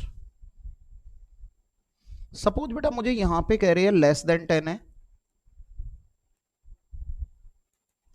यहां पे कह रहे हैं लेस देन 20 है, यहां पे कह रहे हैं लेस देन 30 है, यहां पे कह रहे हैं लेस देन 40 है, यहां पे कह रहे हैं लेस देन 50 है। और बेटा यहां पे मुझे नंबर ऑफ स्टूडेंट्स में क्या दिया है, सपोज मुझे कहा यहां पे 5 है, ये 8 है, ये 12 है, ये 17 है और ये 20 है। ठीक है, तो पहली बात तो बेटा जब हम इसको कन्वर्ट करेंगे, देखो अब एक बात सुनो, जब मैं लेस देन 10 कह रहा हूं तो उसमें 5 है, ठीक है, लेकिन जब मैं लेस देन 20 कह रहा हूं तो लेस देन 20 जो है बेटा वो 10 से कम भी तो होंगे। तो ध्यान रखना है कि लेस देन 20 में ऑलरेडी ये 5 वाले भी इंक्लूड हो गए हैं, कि जो लेस देन 20 है वो लेस देन 10 होंगे। लेस देन 30 कहता हूं तो लेस देन 30 में सिर्फ 12 है ना, तो ये ऊपर वाले भी सारे इंक्लूड होंगे, सारे वाले ऊपर वाले भी इंक्लूड होंगे। तो एक्चुअल में जब less than less than less than होता है तो ये नंबर ऑफ स्टूडेंट फ्रीक्वेंसी को नहीं बताता, बल्कि ये क्यूमुलेटिव फ्रीक्वेंसी को बताता है, सीएफ को बताता है। अब जरा इसको कन्वर्ट कैसे करेंगे जरा सुनेंगे। अगर मैं इसको कन्वर्ट करता हूं तो कन्वर्जन इसका कैसे होता है जरा देखो बेटा। जब यहां पे क्लास इंटरवल लिखते हैं और मैं बच्चों से पूछता हूं कि बताओ बेटा क्या लिखेंगे, ये सीएफ लिख लेता हूं। चलो बेटा, सीएफ से मैं फ्रीक्वेंसी बनाऊंगा, तो बच्चे पहली क्लास अक्सर बताते हैं 0 से 10। ठीक है, ये नहीं करना, क्योंकि लेस देन 10 का मतलब मुझे थोड़ा पता है मिनिमम 0 है, मुझे तो नहीं पता। तो मैं क्या करूंगा, पहली क्लास की लोअर लिमिट को कुछ नहीं लिखूंगा अभी। फिर नेक्स्ट ठीक है 10 से 20, नेक्स्ट ठीक है 20 से 30, नेक्स्ट ठीक है 30 से 40, नेक्स्ट ठीक है 40 से 50। अच्छा, सीएफ क्या क्या थी मैं एक बार देख लेता हूं, 5 8 12 17 20।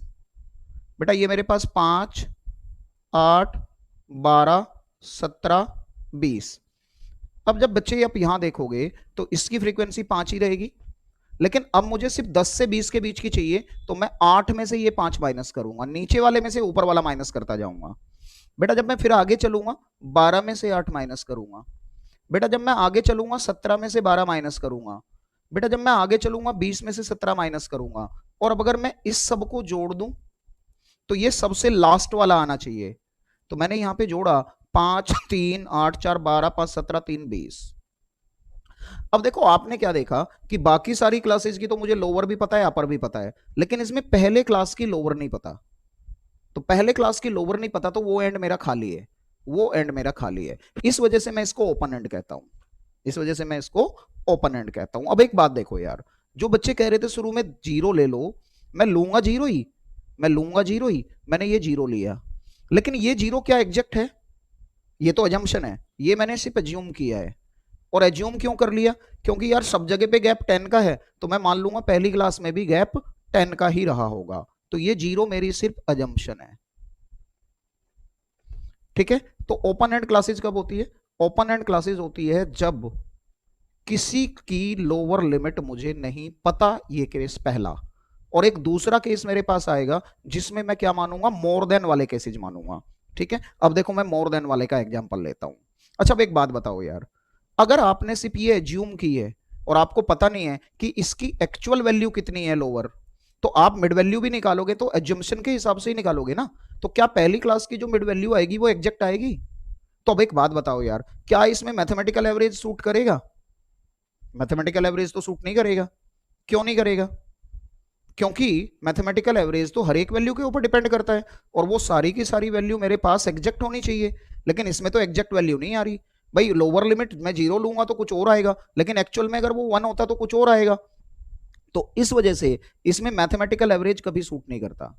ओपन एंड क्लासेज में मैथमेटिकल एवरेज सूट नहीं करता, ये कंफर्म है। बल्कि ओपन एंड क्लासेज में हमारा सूटेबल होता है पोजिशनल एवरेज। मैं लेटर ऑन इसको डिस्कस करूंगा। ठीक है, अभी जरा हम नेक्स्ट की तरफ बढ़ते हैं, एक मोर देन वाला केस लेते हैं।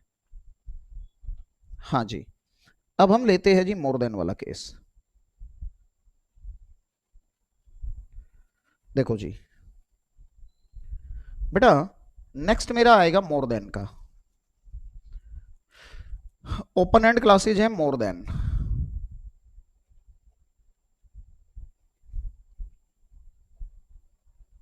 More than. बेटा इसमें मुझे लिखा होगा मार्क्स मोर देन, यहां पे बेटा मुझे लिखे होंगे नंबर ऑफ स्टूडेंट्स। और मोर देन में हमेशा ऊपर से नीचे को घटते हैं, लेस देन में हमेशा नीचे से ऊपर को बढ़ते हैं। तो अगर मुझे कहते हैं बेटा यहां पे मोर देन 0, फिर more than 10, more than 20, more than 30, more than 40, ये दे दिए। और सपोज मुझे कहा ये 25 है, ये 18 है, ये 10 है, ये 12 है, और ये 6 है।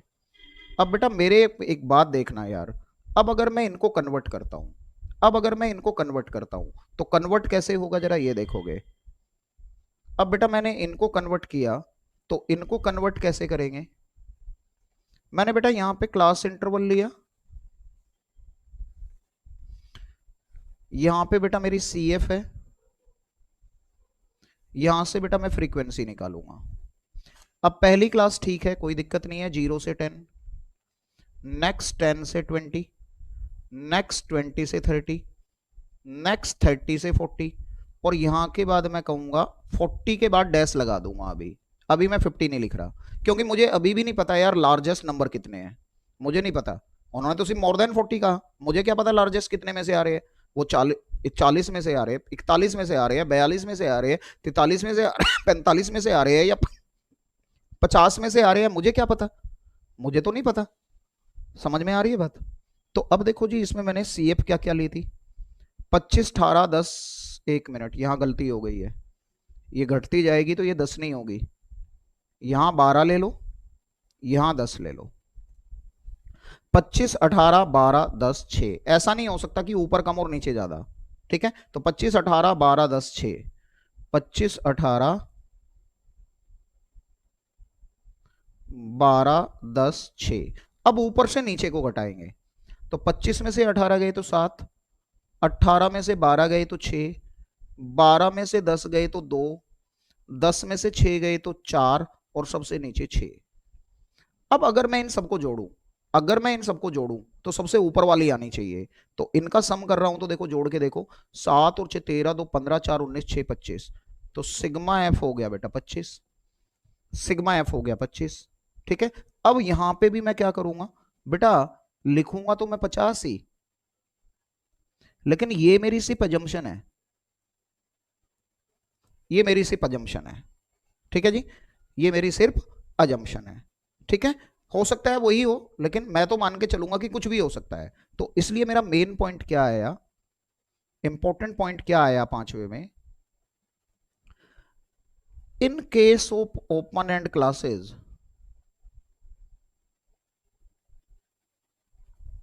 Mathematical average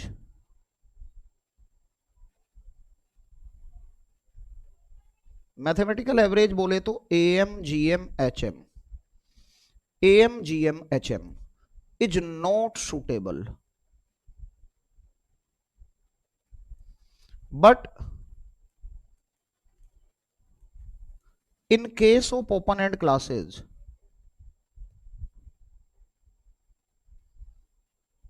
we must calculate positional average।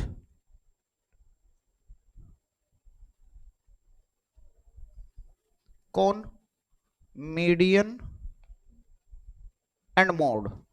और अगर इन दोनों में से भी पूछ ले कि बेस्ट कौन है, अगर इन दोनों में से भी पूछ ले कि बेस्ट कौन है, तो आप कहोगे मीडियन बेस्ट है। ओपन एंड क्लासेज के लिए बहुत इंपॉर्टेंट क्वेश्चन है, मीडियन बेस्ट माना जाता है, मीडियन बेस्ट माना जाता है। ठीक है, ओपन एंड क्लासेज में अगर मेरे से पूछेंगे कि कौन सी सेंट्रल टेंडेंसी बेस्ट है, तो आप मीडियन लिखोगे। ठीक है, तो बेटा कौन सा पॉइंट हो गया, ये मेरा पॉइंट नंबर 5 हो गया। अब बेटा इसके बाद में हम बात करते हैं यार कि हमने एक्सक्लूसिवली, और एक्सक्लूसिव में मेरे पास क्या है यार, जरूरी थोड़ा है कि क्लास इंटरवल इक्वल ही आए, क्लास इंटरवल मेरे अलग अलग भी तो हो सकते हैं। ठीक है, जैसे कि नेक्स्ट पॉइंट क्या आता है, नेक्स्ट पॉइंट है बेटा मेरे पास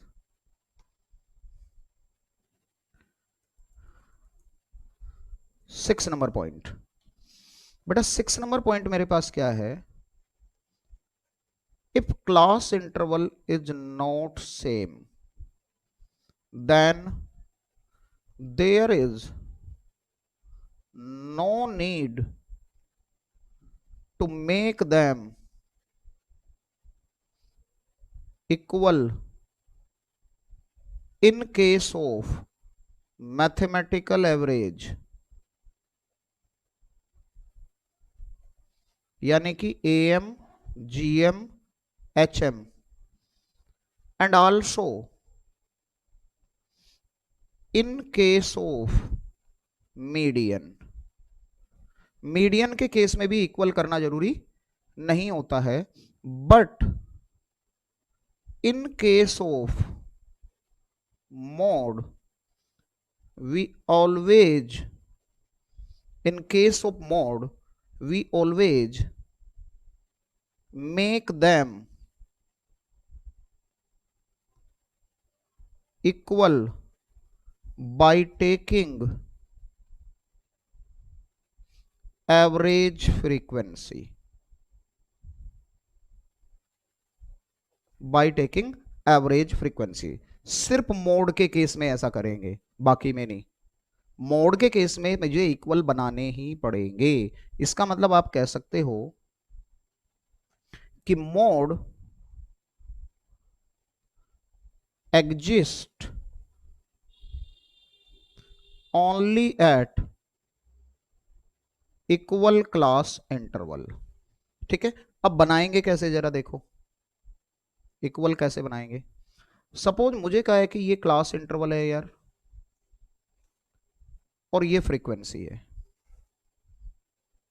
मुझे कहा ये 0 से 10 है, ये 10 से 20 है, ये 20 से 40 है, ये 40 से 70 है, ये 70 से 80 है, और यहां पे मेरी फ्रीक्वेंसी 5 है, ये 7 है, ये 20 है, सपोज ये 60 है, और ये 25 है। ठीक है, तो आप देख रहे हो बेटा क्या हो रहा है कि यहां पे अचानक से इंटरवल डबल हुआ और यहां पे अचानक से ट्रिपल हुआ, तो मुझे पहले क्या करना पड़ेगा, अगर मोड का केस है तो देखो इसको किस तरह से बनाएंगे, क्लास इंटरवल और ये फ्रीक्वेंसी, 0 से 10, 10 से 20, सबका 10 10 का गैप ले लेंगे, 20 से 30, 30 से 40,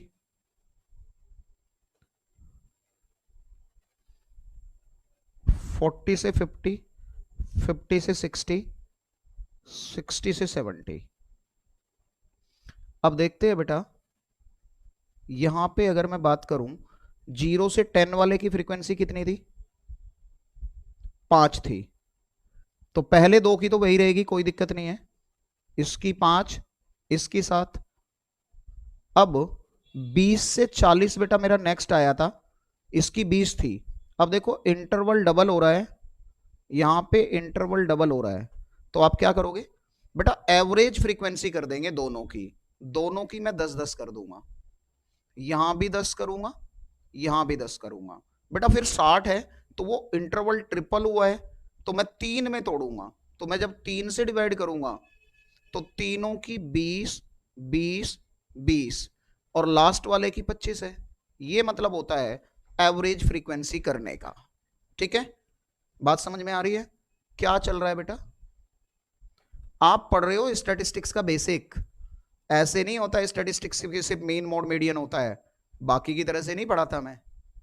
ठीक है, मैं आपके सारे कॉन्सेप्ट स्टैटिस्टिक्स के स्टार्टिंग में स्ट्रोंग कर दूंगा, आगे जाके फिर मुझे टाइम कम लगेगा, क्योंकि ये सारी बातें मैं आगे नहीं बताने वाला हूं आपको। ठीक है, ये फिर जब मोड कराऊंगा तो बस बता दूंगा कि ऐसे कराया था, तो आपको याद रहेगा ना, आपको बेसिक सारी बातें पहले से ही पता होगी ना, तो आपको रट्टा नहीं मारना पड़ेगा। नहीं तो बच्चे क्या करते हैं, बच्चे इस पे रट्टा मारते हैं। ठीक है, बात समझ में आई? तो हमारे 6 पॉइंट हो गए हैं जी। एक बात और है बेटा, देखो 5 या 6 जो भी हो गए होंगे, शायद 6 था ये पॉइंट, मैंने लिखा नहीं है, हाँ 6 था। अब एक बात समझोगे यार, यहां पे CI से मतलब बेटा क्लास इंटरवल है। देखो अगर बेटा एक और बात ध्यान रखनी है कि जो मेरे मैथमेटिकल एवरेज है, मैं उनके कंबाइंड एवरेज निकाल सकता हूं, मैं उनके कंबाइंड एवरेज निकाल सकता हूं, उनके एवरेज की करेक्शन कर सकता हूं, आगे जाके ऐसे क्वेश्चन आएंगे कि एवरेज करेक्ट करो। ठीक है, लेकिन बेटा जो पोजिशनल एवरेज है, ना तो मैं उनके कंबाइंड निकाल सकता हूं और ना ही मैं उनकी करेक्शन कर सकता हूं एडजस्टमेंट के साथ, उनको तो अगर गलत हो गया तो मुझे काट के दोबारा ही करना पड़ेगा। ठीक है, कैसे जी जरा समझोगे? पॉइंट नंबर 7,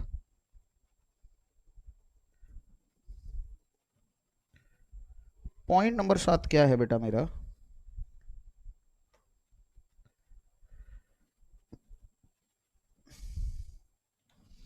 बेटा मैथमेटिकल की बात चल रही है और साथ साथ में कुछ बातें पोजिशनल की भी बताता जा रहा हूं।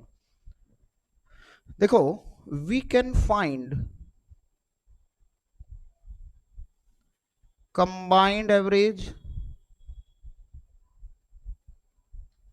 वेटेड एवरेज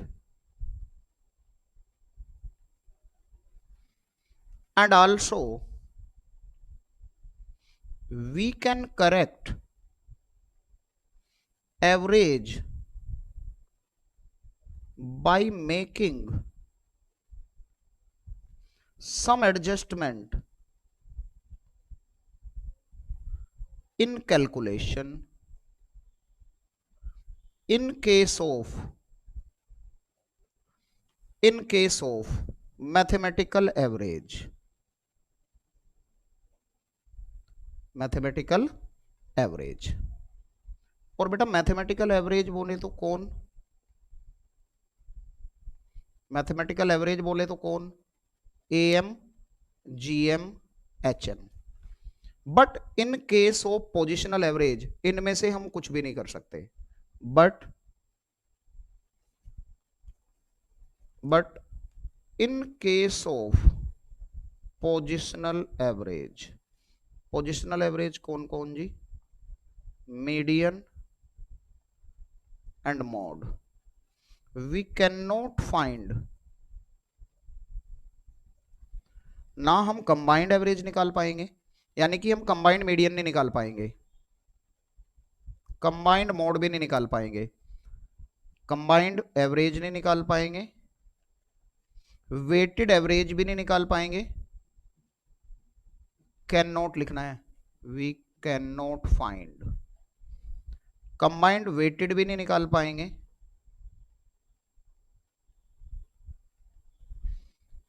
और जी हम इनको करेक्ट भी नहीं कर पाएंगे।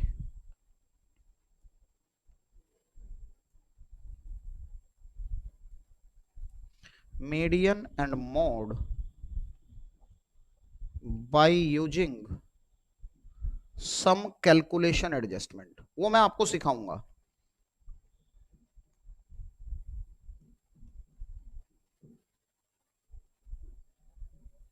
Bye making some calculation adjustment, ठीक है जी। तो ये सारी चीजें आपने अभी तक सीखी, ठीक है, कि क्या क्या चीजें आपने देखी है, मैथमेटिकल में क्या होता है, पोजिशनल में क्या होता है, ये सारी चीजें आप सीख चुके हो, ठीक है। अब इसके बाद में मैं बात करता हूं बेटा पोजिशनल के बारे में थोड़ा बताता हूं, ठीक है।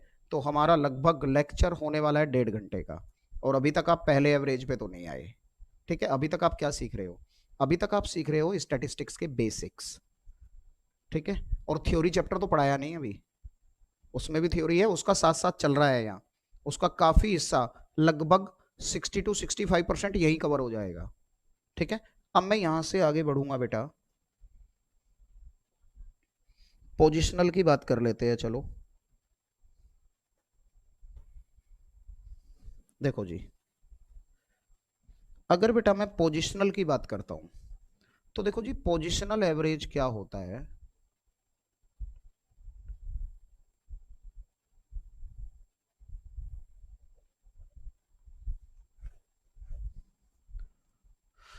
हाँ, पोजिशनल एवरेज,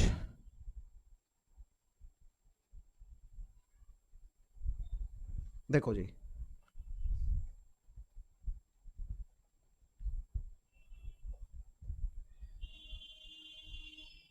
पोजिशनल एवरेज, बेटा पहली बात, जो हमारा पोजिशनल एवरेज होता है ये वैल्यू के ऊपर डिपेंड नहीं करता, बल्कि ये उस पोजीशन के ऊपर डिपेंड करता है जहां पे ये नंबर रखा है। तो क्या करेंगे जी,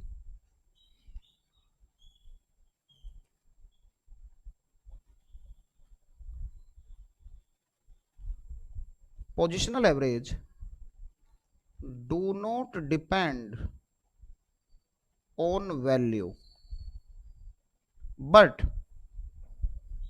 it depends on the position at which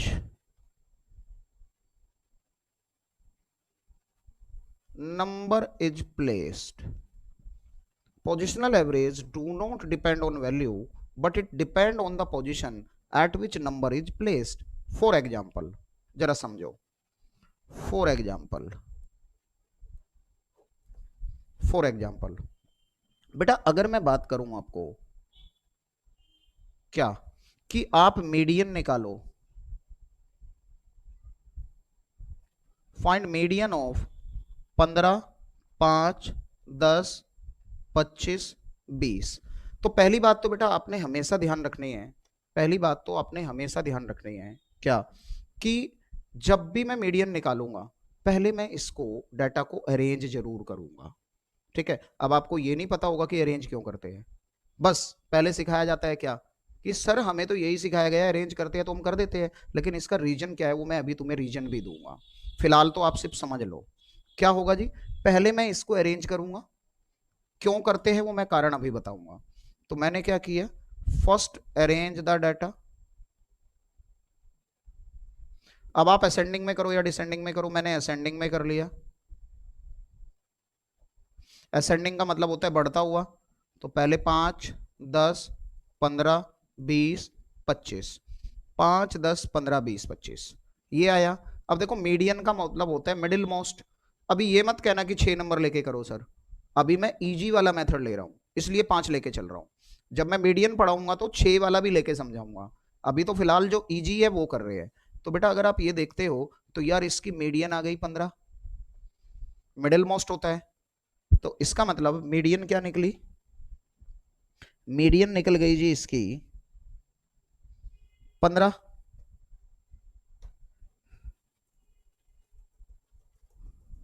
बेटा अगर मैं इस केस की बात करता हूं तो मीडियन आ गई यार इसकी 15। तो देखो कैसे, क्योंकि ये थर्ड पोजीशन बीच वाली, that is third value is median, तो वो तो 15 है। अच्छा, तो ये तो पहला पॉइंट हो गया जी हमारा पोजिशनल का, ठीक है। अब देखो मैं दूसरी बात करता हूं यार, देखो पोजिशनल एवरेज जो हमारे होते हैं, अगर मुझे कोई नंबर मालूम नहीं है तो भी निकाले जा सकते हैं। कैसे जी, we can find positional average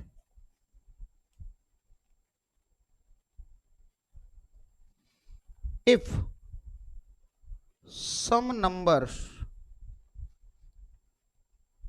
are not known to us। देखो मैंने कहा था क्या कि मैथमेटिकल एवरेज तब तक नहीं निकाले जा सकते जब तक सारे नंबर मुझे मालूम ना हो, लेकिन पोजिशनल एवरेज में अगर कुछ नंबर नहीं पता है तो भी मैं निकाल पाऊंगा। कैसे जरा देखना, अगर मैं आपको कहता हूं कि आप मीडियन बताओ of 5, 10, 15, 20 question mark,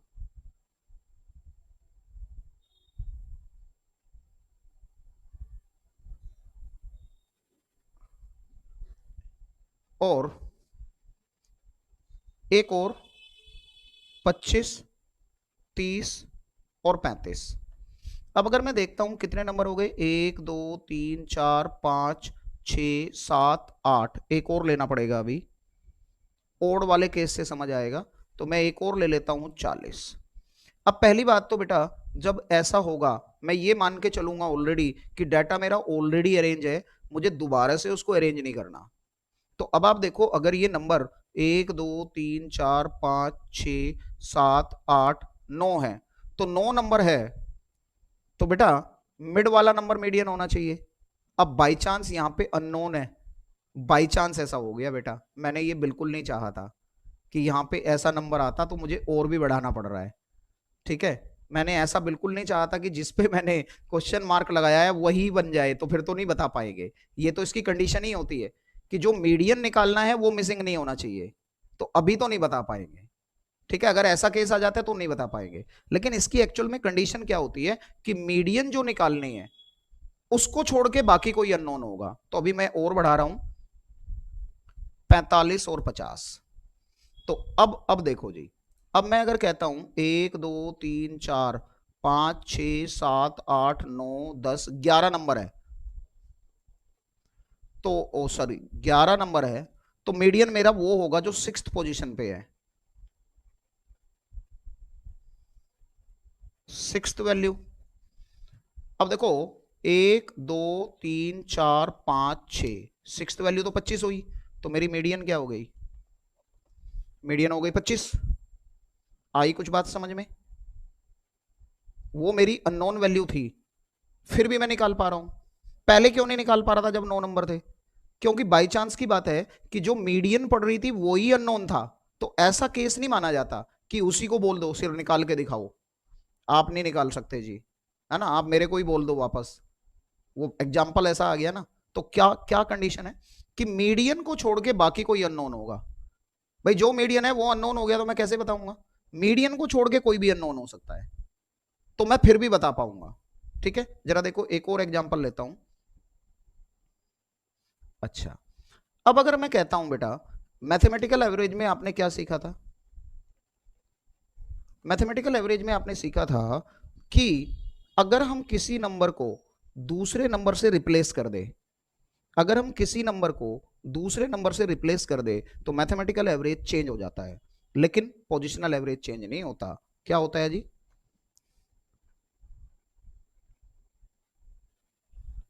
positional average will remain same if we replaced any number by a new number according to its position, according to its position. इसका मतलब क्या है बेटा, इसका मतलब क्या है जरा देखो। जैसे मैंने कहा 5, 10, 15, 20, 25, बेटा इसकी मीडियन क्या है, 15 है। और ये बेटा ऑलरेडी अरेंज है। ऑलरेडी कैसे है, ऑलरेडी पूरा का पूरा डाटा मेरा अरेंज है। ऑलरेडी डाटा क्या है, अरेंज है। अब इसमें मैं क्या करूंगा कि पहली बात, अगर मुझे रिप्लेस करना है तो मीडियन को रिप्लेस नहीं करना, पहली बात किसी और को रिप्लेस कर सकते हो, तो मैं वहां लिख भी देता हूं other than median, replace other than median, ये ध्यान रखना है भाई। मीडियन को रिप्लेस नहीं करना, मीडियन को रिप्लेस करोगे तो अपने आप ही चेंज हो जाएगा, ये तो अंडरस्टैंडेबल है यार। और पोजीशन के हिसाब का क्या मतलब है, देखो अगर बेटा आप 15 के बाद का नंबर चेंज करना चाहते हो तो वो 15 से बड़ा रखोगे, कोई भी 15 से बड़ा, लेकिन 20 से छोटा रखोगे। कहीं ऐसा ना हो आप 30 लिख दो, तो 30 लिखोगे तो फिर से रीअरेंजमेंट की जरूरत पड़ेगी। तो देखो अगर मैं कहता हूं आल्सो, मैंने कहा मीडियन 5, 10, 15, 19 और 25, एक नंबर चेंज कर दिया मैंने, लेकिन फिर भी देखो मीडियन 15 है। अभी भी मीडियन कितनी है, 15 है। अच्छा अगर आप बाद वाले नंबर चेंज नहीं करना चाहते तो पहले कर लो, लेकिन अगर 15 से पहले के चेंज करोगे तो वो देखना पड़ेगा कि अगर आप 15 से पहला 10 चेंज करते हो तो वो ऐसा होना चाहिए 5 से बड़ा, 5 से बड़ा और 15 से छोटा, कोई भी। अब जैसे देखो मैं कहता हूं कि आप मीडियन बताओ 4, 10, 15, 20 और 25 की। अब देखो मैंने किसको चेंज किया, मैंने 4 को चेंज किया 5 की जगह पे, लेकिन फिर भी मीडियन क्या है, फिर भी मीडियन 15 है। अच्छा आप 2 नंबर चेंज कर दो यार, आप यहां 19 भी लिख देते तो भी क्या फर्क पड़ता, तो भी कोई फर्क नहीं पड़ता ना।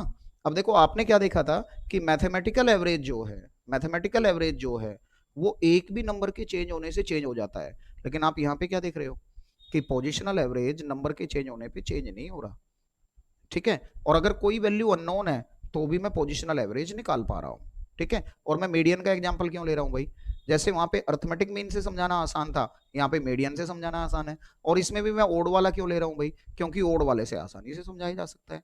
बाकी तो डिटेल में जब मैं मीडियन पढ़ाऊंगा तो आपको ये बात पढ़ाऊंगा ही जरूर, जब मैं डिटेल में मीडियन पढ़ाऊंगा तो ये बात तो आपको डिटेल में पढ़ाऊंगा ही ना बेटा आगे जाके, ठीक है। अभी तो आप क्या समझ रहे हो, सिर्फ अभी तो आप सिर्फ सीख रहे हो बेसिक बातें। अभी तो आप क्या सीख रहे हो, सिर्फ अभी आप सीख रहे हो बेसिक बातें, ठीक है। तो क्या क्या मैथमेटिकल होता है, क्या पोजिशनल होता है, कब क्या जरूरी होता है, क्या इंक्लूसिव होता है, क्या एक्सक्लूसिव होता है, क्या क्लास बाउंड्री होती है, क्या क्लास लिमिट होती है, क्लास इंटरवल इक्वल नहीं है तो हमें क्या करना चाहिए, कब चेंज करेंगे कब चेंज नहीं करेंगे, है ना, ये सारी चीजें। एक्सट्रीम वैल्यू का इफेक्ट क्या होता है, ठीक है। मैंने वहां पे क्या बताया था, उसमें बताया था इफेक्ट होता है, लेकिन इसमें इफेक्ट नहीं होगा। तो मेरा इसका कौन सा पॉइंट हो गया, ये थर्ड हो गया। तो पोजिशनल का जरा मैं फोर्थ पॉइंट लेता हूं, देखो पोजिशनल एवरेज लिखवा दिया था शायद, ये is not affected by presence of extreme observation.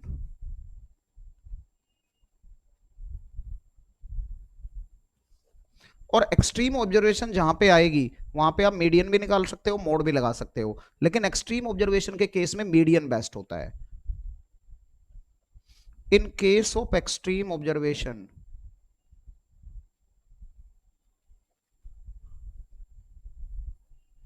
Median is best average,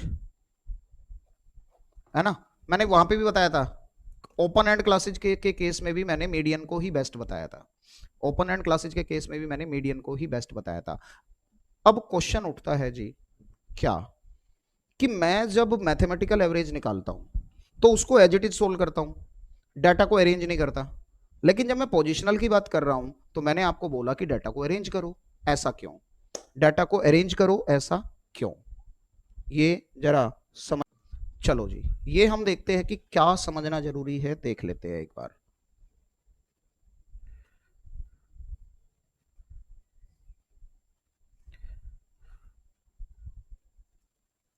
देखो मेरे बच्चे, स्टैटिस्टिक्स में ना दो चीजें होती है। स्टैटिस्टिक्स के अंदर दो चीजें होती है बेटा, कहीं भी दो चीजें होती है यार स्टैटिस्टिक्स के अंदर। क्या? एक होती है क्वांटिटी, एक होती है क्वालिटी। बेटा क्वालिटी का जो मतलब होता है ये होता है एट्रीब्यूट। एट्रीब्यूट, क्वालिटी को ना बेटा हम एट्रीब्यूट भी कहते हैं। अब आप समझोगे बेटा कि क्वांटिटी से क्या मतलब है। बेटा क्वांटिटी से मतलब होता है कि आप इसको नाप सकते हो, आप इसको तोल सकते हो, यानी कि आप इसको गिन सकते हो, यानी कि इसकी कोई ना कोई यूनिट होती है। तो क्वांटिटी क्या होती है? It can be measured, it can be measured, that is it has unit. ठीक है। अब जैसे कि क्या क्या हो सकती है जी, ये क्वांटिटी कौन कौन हो सकती है? जैसे कि मैंने कहा बेटा, number of students in a class,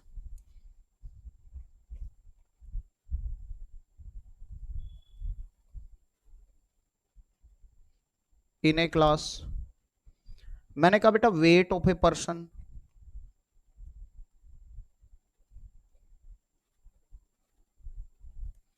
मैंने कहा height of a person.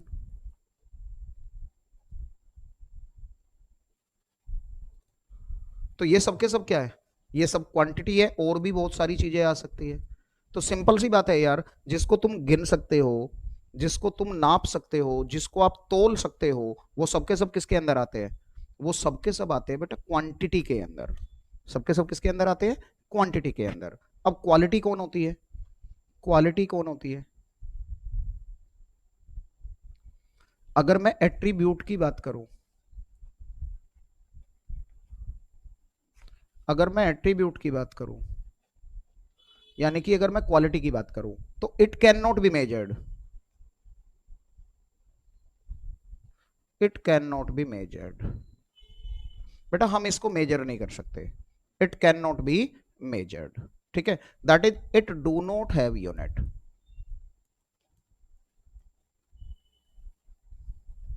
Examples क्या है देखो, मैंने कहा ऑनेस्टी, मैंने कहा intelligence,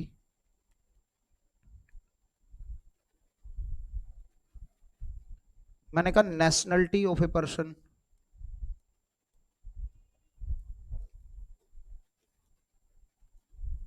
nationality of a person भी क्या है? नेशनलिटी ऑफ ए पर्सन भी एक क्वालिटी है, उसकी आइडेंटिटी है। वो इंडियन है, पाकिस्तानी है, अफगानिस्तानी है, कौन है ना?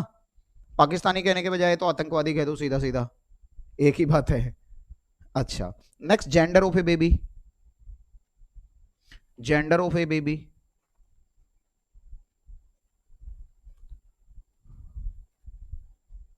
ये भी उसकी क्वालिटी है, बॉय है या गर्ल है ना? और देखो, और देखो, और क्या हो सकता है? Drinking habit of a person,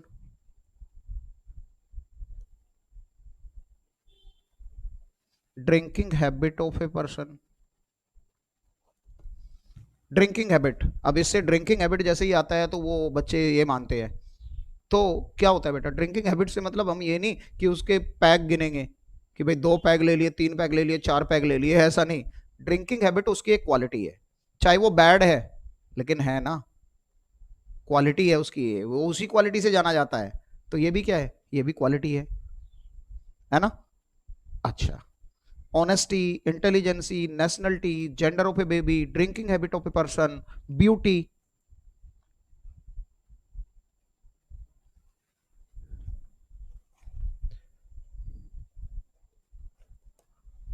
beauty, है ना? ब्यूटी भी क्या है? ब्यूटी भी एक क्वालिटी है, ठीक है। अब बेटा स्टैटिस्टिक्स में क्या होता है जरा समझो। बेटा स्टैटिस्टिक्स में कंसर्न दोनों का होता है, sometimes quantity is there, sometimes quality is there. कई बार क्वांटिटी होगी, कई बार क्वालिटी होगी। लेकिन स्टैटिस्टिक्स में क्या होता है बेटा, हम कभी भी ना क्वालिटी पे कोई भी फॉर्मूला डायरेक्टली नहीं लगा सकते। क्वालिटी पे फॉर्मूला नहीं लगता, क्यों? उसमें कोई नंबर ही नहीं है। जब उसमें कोई नंबर ही नहीं है तो फॉर्मूला कहां लगाओगे भाई? फॉर्मूला लगाने के लिए कुछ ना कुछ तो चाहिए यार। अब क्वालिटी में क्या है भाई, नंबर ही नहीं होंगे। अब क्वालिटी में नंबर ही नहीं होंगे, लेकिन मुझे स्टैटिस्टिकल फॉर्मूला कहीं ना कहीं तो लगाना पड़ेगा भाई। कोई ना कोई एवरेज निकालूंगा तो कुछ ना कुछ तो फॉर्मूला अप्लाई करूंगा। तो इसमें मैं क्या मान के चलूंगा, इसमें मैं ये मान के चलूंगा फिर कि भैया अगर मेरे पास क्वालिटेटिव डाटा आता है तो उसको मुझे कोई ना कोई एक नंबर असाइन करना पड़ेगा। अब कोई ना कोई नंबर असाइन करना पड़ेगा तो मैं क्या करूंगा, फिर उसको मैं अरेंज कर लूंगा ताकि वो क्वालिटी से क्वांटिटी पे बन जाए। ठीक है, आ रही है कुछ बात समझ में? तो देखो ध्यान से सुनोगे, इसका मतलब क्या है, median is a qualitative average, that is it depends on quality, ठीक है। and we arrange data in case of median so that quality can be converted to quantity, quality can be converted to quantity. ठीक है जी, आ रही है कुछ बात समझ में कि इसमें हम क्यों हम अरेंज करते हैं? अब आ गया होगा कि जहां, अब इसका मतलब क्या है बेटा, आपने कोरोलेशन भी पढ़ा होगा पहले, तो कहीं अरेंज नहीं करते, लेकिन जैसे ही रैंक कोरोलेशन की बात आती है तो अरेंज करते हैं। तो इसका मतलब जहां पे भी मैं अरेंज करूंगा असेंडिंग में या डिसेंडिंग में, तो आप मान लेना कि वहां पहले क्वालिटी है, और जब मैंने उसको अरेंज कर लिया तो अब वो क्वालिटी से क्वांटिटी पे कन्वर्ट हो गया है। अब वो क्वालिटी से किस पे कन्वर्ट हो गया है? अब वो क्वालिटी से क्वांटिटी पे कन्वर्ट हो गया है। ठीक है जी, आ रही है बात समझ में? अच्छा जी, चलो ये भी हो गया जी, ये काफी इंपॉर्टेंट पॉइंट था हमारा। और देखो अब हमारा अभी भी हमारा पहला टॉपिक शुरू नहीं हुआ, अभी भी हमारा पहला टॉपिक शुरू नहीं हुआ। ठीक है, अभी भी हम सिर्फ बेसिक कर रहे हैं। तो अभी हम एक थ्योरी का एक टॉपिक और ले लेते हैं, वेरी वेरी इंपॉर्टेंट टॉपिक। एक टॉपिक होता है जिसको हम कहते हैं वेरिएबल। क्या कहते हैं? वेरिएबल। अब आप देखोगे जी वेरिएबल क्या होता है, जरा समझोगे वेरिएबल क्या होता है। बेटा वेरिएबल आप जानते हो, जो वेरी करे। अब देखो वेरिएबल भी ना बेटा दो तरह के होते हैं, वेरिएबल भी दो तरीके के होते हैं।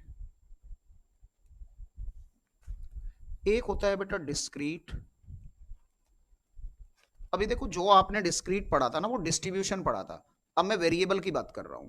तो देखो डिस्क्रीट वेरिएबल क्या होता है बेटा, it can take any finite value, it can take any finite value. किस तरीके की? देखो जी डिस्क्रीट वेरिएबल क्या होता है, पहली बात तो ये काउंटेबल ही होगा हमेशा। It can assume, it can assume only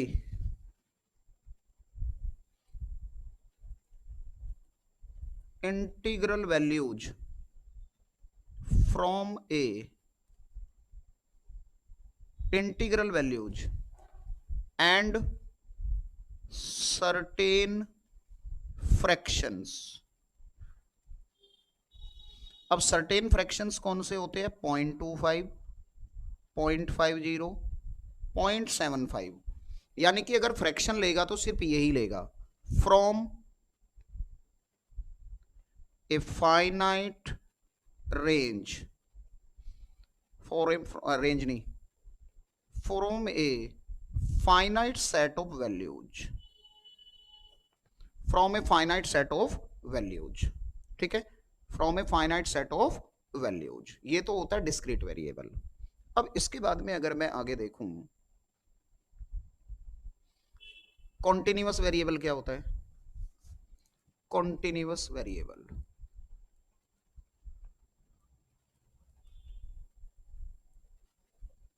continuous variable, it can take all integer,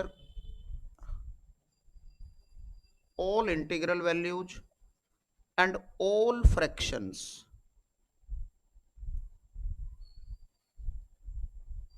from a given range। क्या होता है बेटा? it can take all integral values and all fractions from A given range. अच्छा देखो, मैंने कहा था दोनों चैप्टर मेरे साथ साथ चलेंगे बेटा, ये स्टैटिस्टिकल डिस्क्रिप्शन में मिलेगा टॉपिक आपको। आज मैं टाइम इस तरह से मैनेज कर रहा हूं कि मैं आज की क्लास में फिर वो टॉपिक शुरू नहीं करना चाहता, क्योंकि अगर मैं एम शुरू करूंगा तो वो 20 मिनट बचे है, आगे 15 मिनट बचे है, या वो खत्म नहीं हो पाएगा, तो मैंने ये टॉपिक ले लिया है, ठीक है। अच्छा, अब एक बात सुनो जी, इसके एग्जाम्पल्स क्या होंगे, कैसे हम देखेंगे, जरा देखो। अब देखो बेटा, समझो अगर मैं आपको कहता हूं वेट ऑफ ए पर्सन,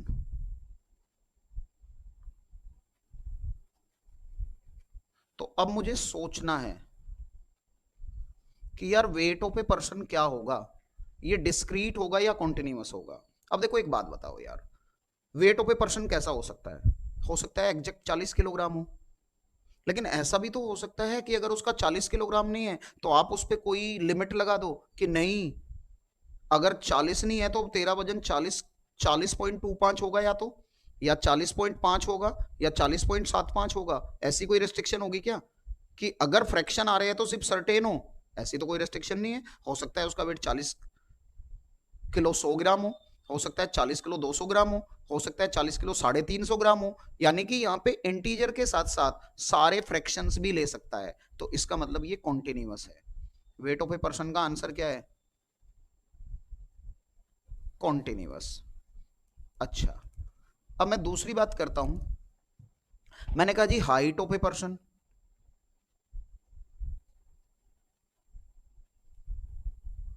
जरा हाइट ऑफ ए पर्सन की बात करो। हाइट ऑफ ए पर्सन में क्या है, क्या ये भी कॉन्टिन्यूअस होगा? भाई ऐसे थोड़ा है कि तेरी हाइट या तो 5 फुट होगी, या 5.25 होगी, या 5.5 होगी, या 5.75 होगी, ऐसा तो नहीं है। तो हाइट ऑफ ए पर्सन भी क्या होगी? कॉन्टिन्यूअस होगी। अब अगर मैं तीसरी बात करूं, एज ऑफ ए पर्सन, ये भी कॉन्टिन्यूअस होगी। क्यों कॉन्टिन्यूअस क्यों होंगी? क्योंकि अगर आप एक पर्टिकुलर डेट पे किसी की एज निकालते हो, जब आप कोई फॉर्म फिल करते हो, और अगर किसी पर्टिकुलर डेट पे आपको एज निकालनी है, तो आपकी एज कुछ इस तरीके से आएगी, 16 साल 10 महीने 15 दिन। तो सारी पॉसिबिलिटी आ रही है ना, तो सारी पॉसिबिलिटी आ रही है तो इसका मतलब क्या है? तो सारी पॉसिबिलिटी आ रही है तो इसका मतलब कॉन्टिन्यूअस है, ठीक है। अब देखो मैं आगे एक और एग्जाम्पल लेता हूं। मैंने कहा जी number of a student, number of students in a class, तो ये तो एग्जैक्ट इंटीजर ही होगा हमेशा, लेकिन होगा तो फाइनाइट ही ना, इनफाइनाइट तो नहीं हो सकते ना, ठीक है। तो आप क्या कहोगे? ये डिस्क्रीट है। 40 स्टूडेंट है, 50 स्टूडेंट है, 100 स्टूडेंट है, 200 स्टूडेंट है, 3000 स्टूडेंट है, कितने स्टूडेंट है? एग्जैक्ट नंबर होगा। तो जब वो सिर्फ इंटीजर ले सके, और वहां पे जो मैंने सर्टेन फ्रैक्शन बोला था वो तो स्पेसिफिक केस है यार, जो मैंने सर्टेन फ्रैक्शन बोला था वो क्या है? वो तो स्पेसिफिक केस है, ठीक है, जहां ले सकता है फ्रैक्शंस, वहां की बात है, सब जगह नहीं। अब देखो बताओ मुझे, percentage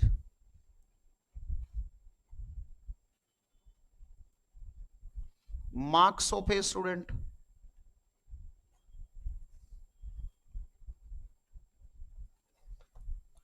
percentage marks of a student क्या होगा? देखो परसेंटेज तो कुछ भी हो सकती है जब आप अपनी परसेंटेज निकालते हो सकता है 90 हो सकता है 95 हो, लेकिन ऐसा भी तो हो सकता है 95.1 हो, 95.2 हो, 95.3 हो, यानी कि आप क्या ले रहे हो? आप सारी पॉसिबिलिटी ले रहे हो, इंटीजर की भी और फ्रैक्शन की भी। तो इसका मतलब ये क्या है? जब सारी पॉसिबिलिटी ले रहे हो तो कॉन्टिन्यूअस है। ठीक है जी, आ रही है कुछ बात समझ में? अब एक मैं नेक्स्ट पॉइंट और लेता हूं। मैंने कहा जी marks of a student.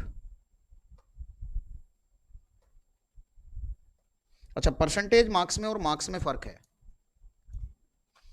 Marks of a student बहुत इंपॉर्टेंट क्वेश्चन है।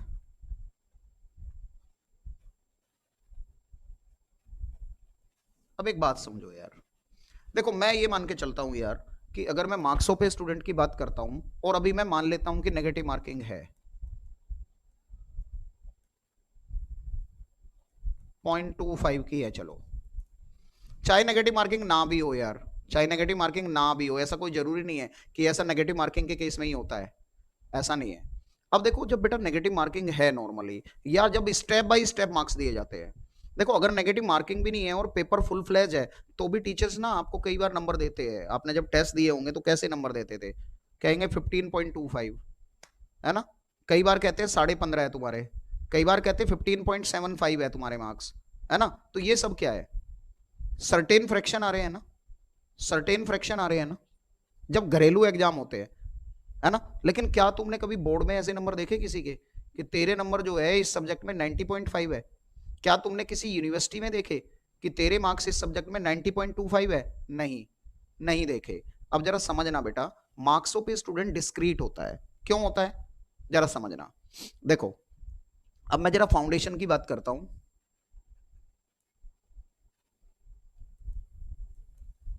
बेटा आपके 4 सब्जेक्ट है, चारों सब्जेक्ट में आपके 40-40% नंबर आने चाहिए। 40-40% नंबर आने के बाद भी आपको लास्ट में एग्रीगेट भी चाहिए। तो मैं ये कहता हूं कि एक स्टूडेंट है बेचारा, वो कहता है कि मैं 1 मार्क्स से फेल हो गया सर। 1 मार्क्स से फेल कैसे हो गया कि वो कहता है मेरे 199 मार्क्स है, मैं एग्रीगेट में भी पास हूं, एग्रीगेट में पास नहीं हो पाया लेकिन इंडिविजुअली मैं सब में पास हूं, तो मैं 1 मार्क्स से रह गया। तो आप क्या कहोगे, बहुत बदनसीब, बहुत बदनसीब है।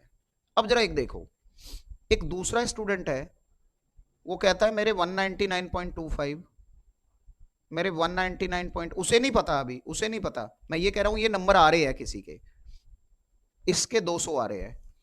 अब देखो बेटा रूल क्या बनाया गया है, रूल क्या बनाया गया है, चाहे वहां नेगेटिव मार्किंग रही भी हो, रूल ये बनाया गया है कि अगर सर्टेन फ्रैक्शन आ रहे हैं मार्क्स के केस में तो we will give next integer. तो मतलब देखना जरा, इसके 200, इसके 200 और इसके तो 200 थे ही, ये बदनसीब है बेचारा यार, वो 1 मार्क्स से फेल हुआ है ये जरूरी नहीं है, वो 1 मार्क्स से फेल हुआ है ये जरूरी नहीं है। हो सकता है कि उसने कोई क्वेश्चन गलत कर दिया और वहीं पे उसको प्रॉब्लम हो गई, 0.25 कट गए और 0.25 कटते ही उसके 199 रह गए। अगर उसके भी 199.25 हो जाते तो पास नहीं हो जाता वो। तो इसका मतलब मार्क्स में क्या दिए जाते हैं, मार्क्स में सर्टेन फ्रैक्शन देने हैं तो दे दो, जैसे घरेलू एग्जाम में देते हैं, कोई टेस्ट लेते हैं तो वो ऐसे ही देते हैं, लेकिन बोर्ड में नहीं आते। और अगर अगर बेटा नेगेटिव मार्किंग भी है तो कभी ऐसे तो मार्क्स नहीं सुने ना 10.1, 10.2 ऐसा परसेंटेज में होता है, मार्क्स में नहीं होता। मार्क्स में अगर होगा तो या तो पूरा पूरा होगा, और अगर पूरा पूरा नहीं है तो फ्रैक्शन में होगा, क्या 0.25 फ्रैक्शन में, 0.5 फ्रैक्शन में, 0.75 फ्रैक्शन में। तो ये तो कंडीशन किसकी है, डिस्क्रीट की है।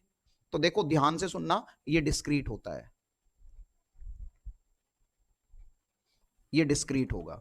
अच्छा, मॉड्यूल में पढ़ोगे तो कॉन्टिन्यूअस दिया है, वो गलत है। Marks of a student discrete होगा, मैंने आपको बहुत डिटेल में समझा दिया। तो इस चीज का भी आप ध्यान रखना कि आधे आधे नंबर की और 0.2525 नंबर की भी अपनी वैल्यू होती है। आ रही है बात समझ में? अरे आई कुछ बात समझ में तो बोलो ना हाँ। चलो जी, भगवान तुम्हारा भला करे। अब इसके बाद में बेटा अगर मैं आगे बढ़ूं, इसके बाद में अगर आगे बढ़ूं, एक एग्जांपल लूं, नंबर ऑफ शेयर्स।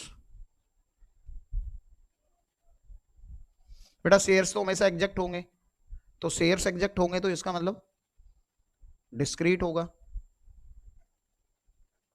अच्छा, अगर मैं बोलूं बेटा प्रॉफिट ऑफ ए कंपनी,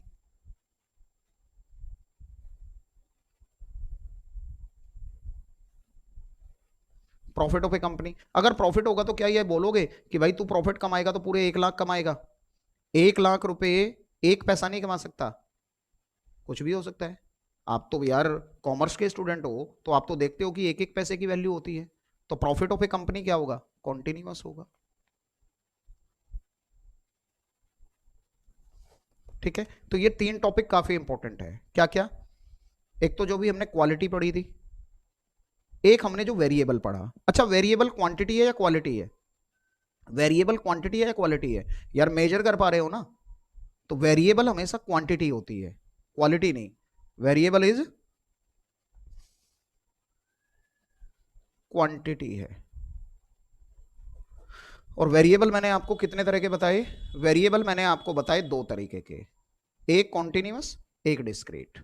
ठीक है, अच्छा अब एक और बात यार, बस जब बात चली है तो एक और बात लेते हैं। ठीक है, फिर ये टॉपिक हमारा खत्म हो रहा है। अच्छा, एक बेटा हमने एक्सक्लूसिव लिखा था। एक्सक्लूसिव में हम ऐसे लिखते थे यार, यार एक हमने इंक्लूसिव लिखा था। इंक्लूसिव में हमने यार ऐसा लिखा था,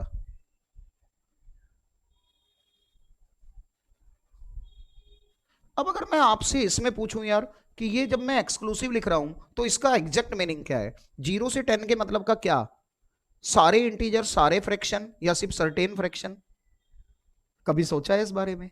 नहीं सोचा, अब सोचना है। तो ध्यान से सुनो, एक्सक्लूसिव में जो होता है ना, जनरली एक्सक्लूसिव के अंदर जो वेरिएबल होता है जनरली ये कॉन्टिन्यूअस होता है। कॉन्टिन्यूअस वेरिएबल होता है, यानी कि 0 से 10 के बीच के सारे इंटीजर, सारे फ्रैक्शन।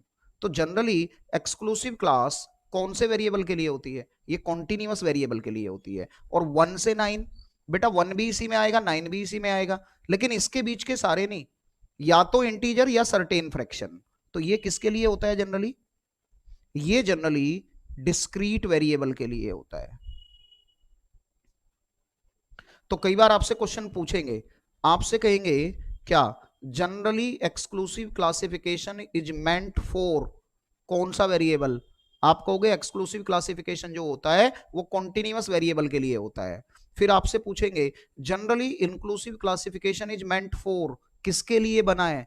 तो आप क्या कहोगे? आप कहोगे इंक्लूसिव के लिए बना है। अब यूज करने को चाहे कोई कुछ भी कर ले, लेकिन जनरल रूल ये होता है। आई कुछ बात समझ में? तो बोलो ना हाँ।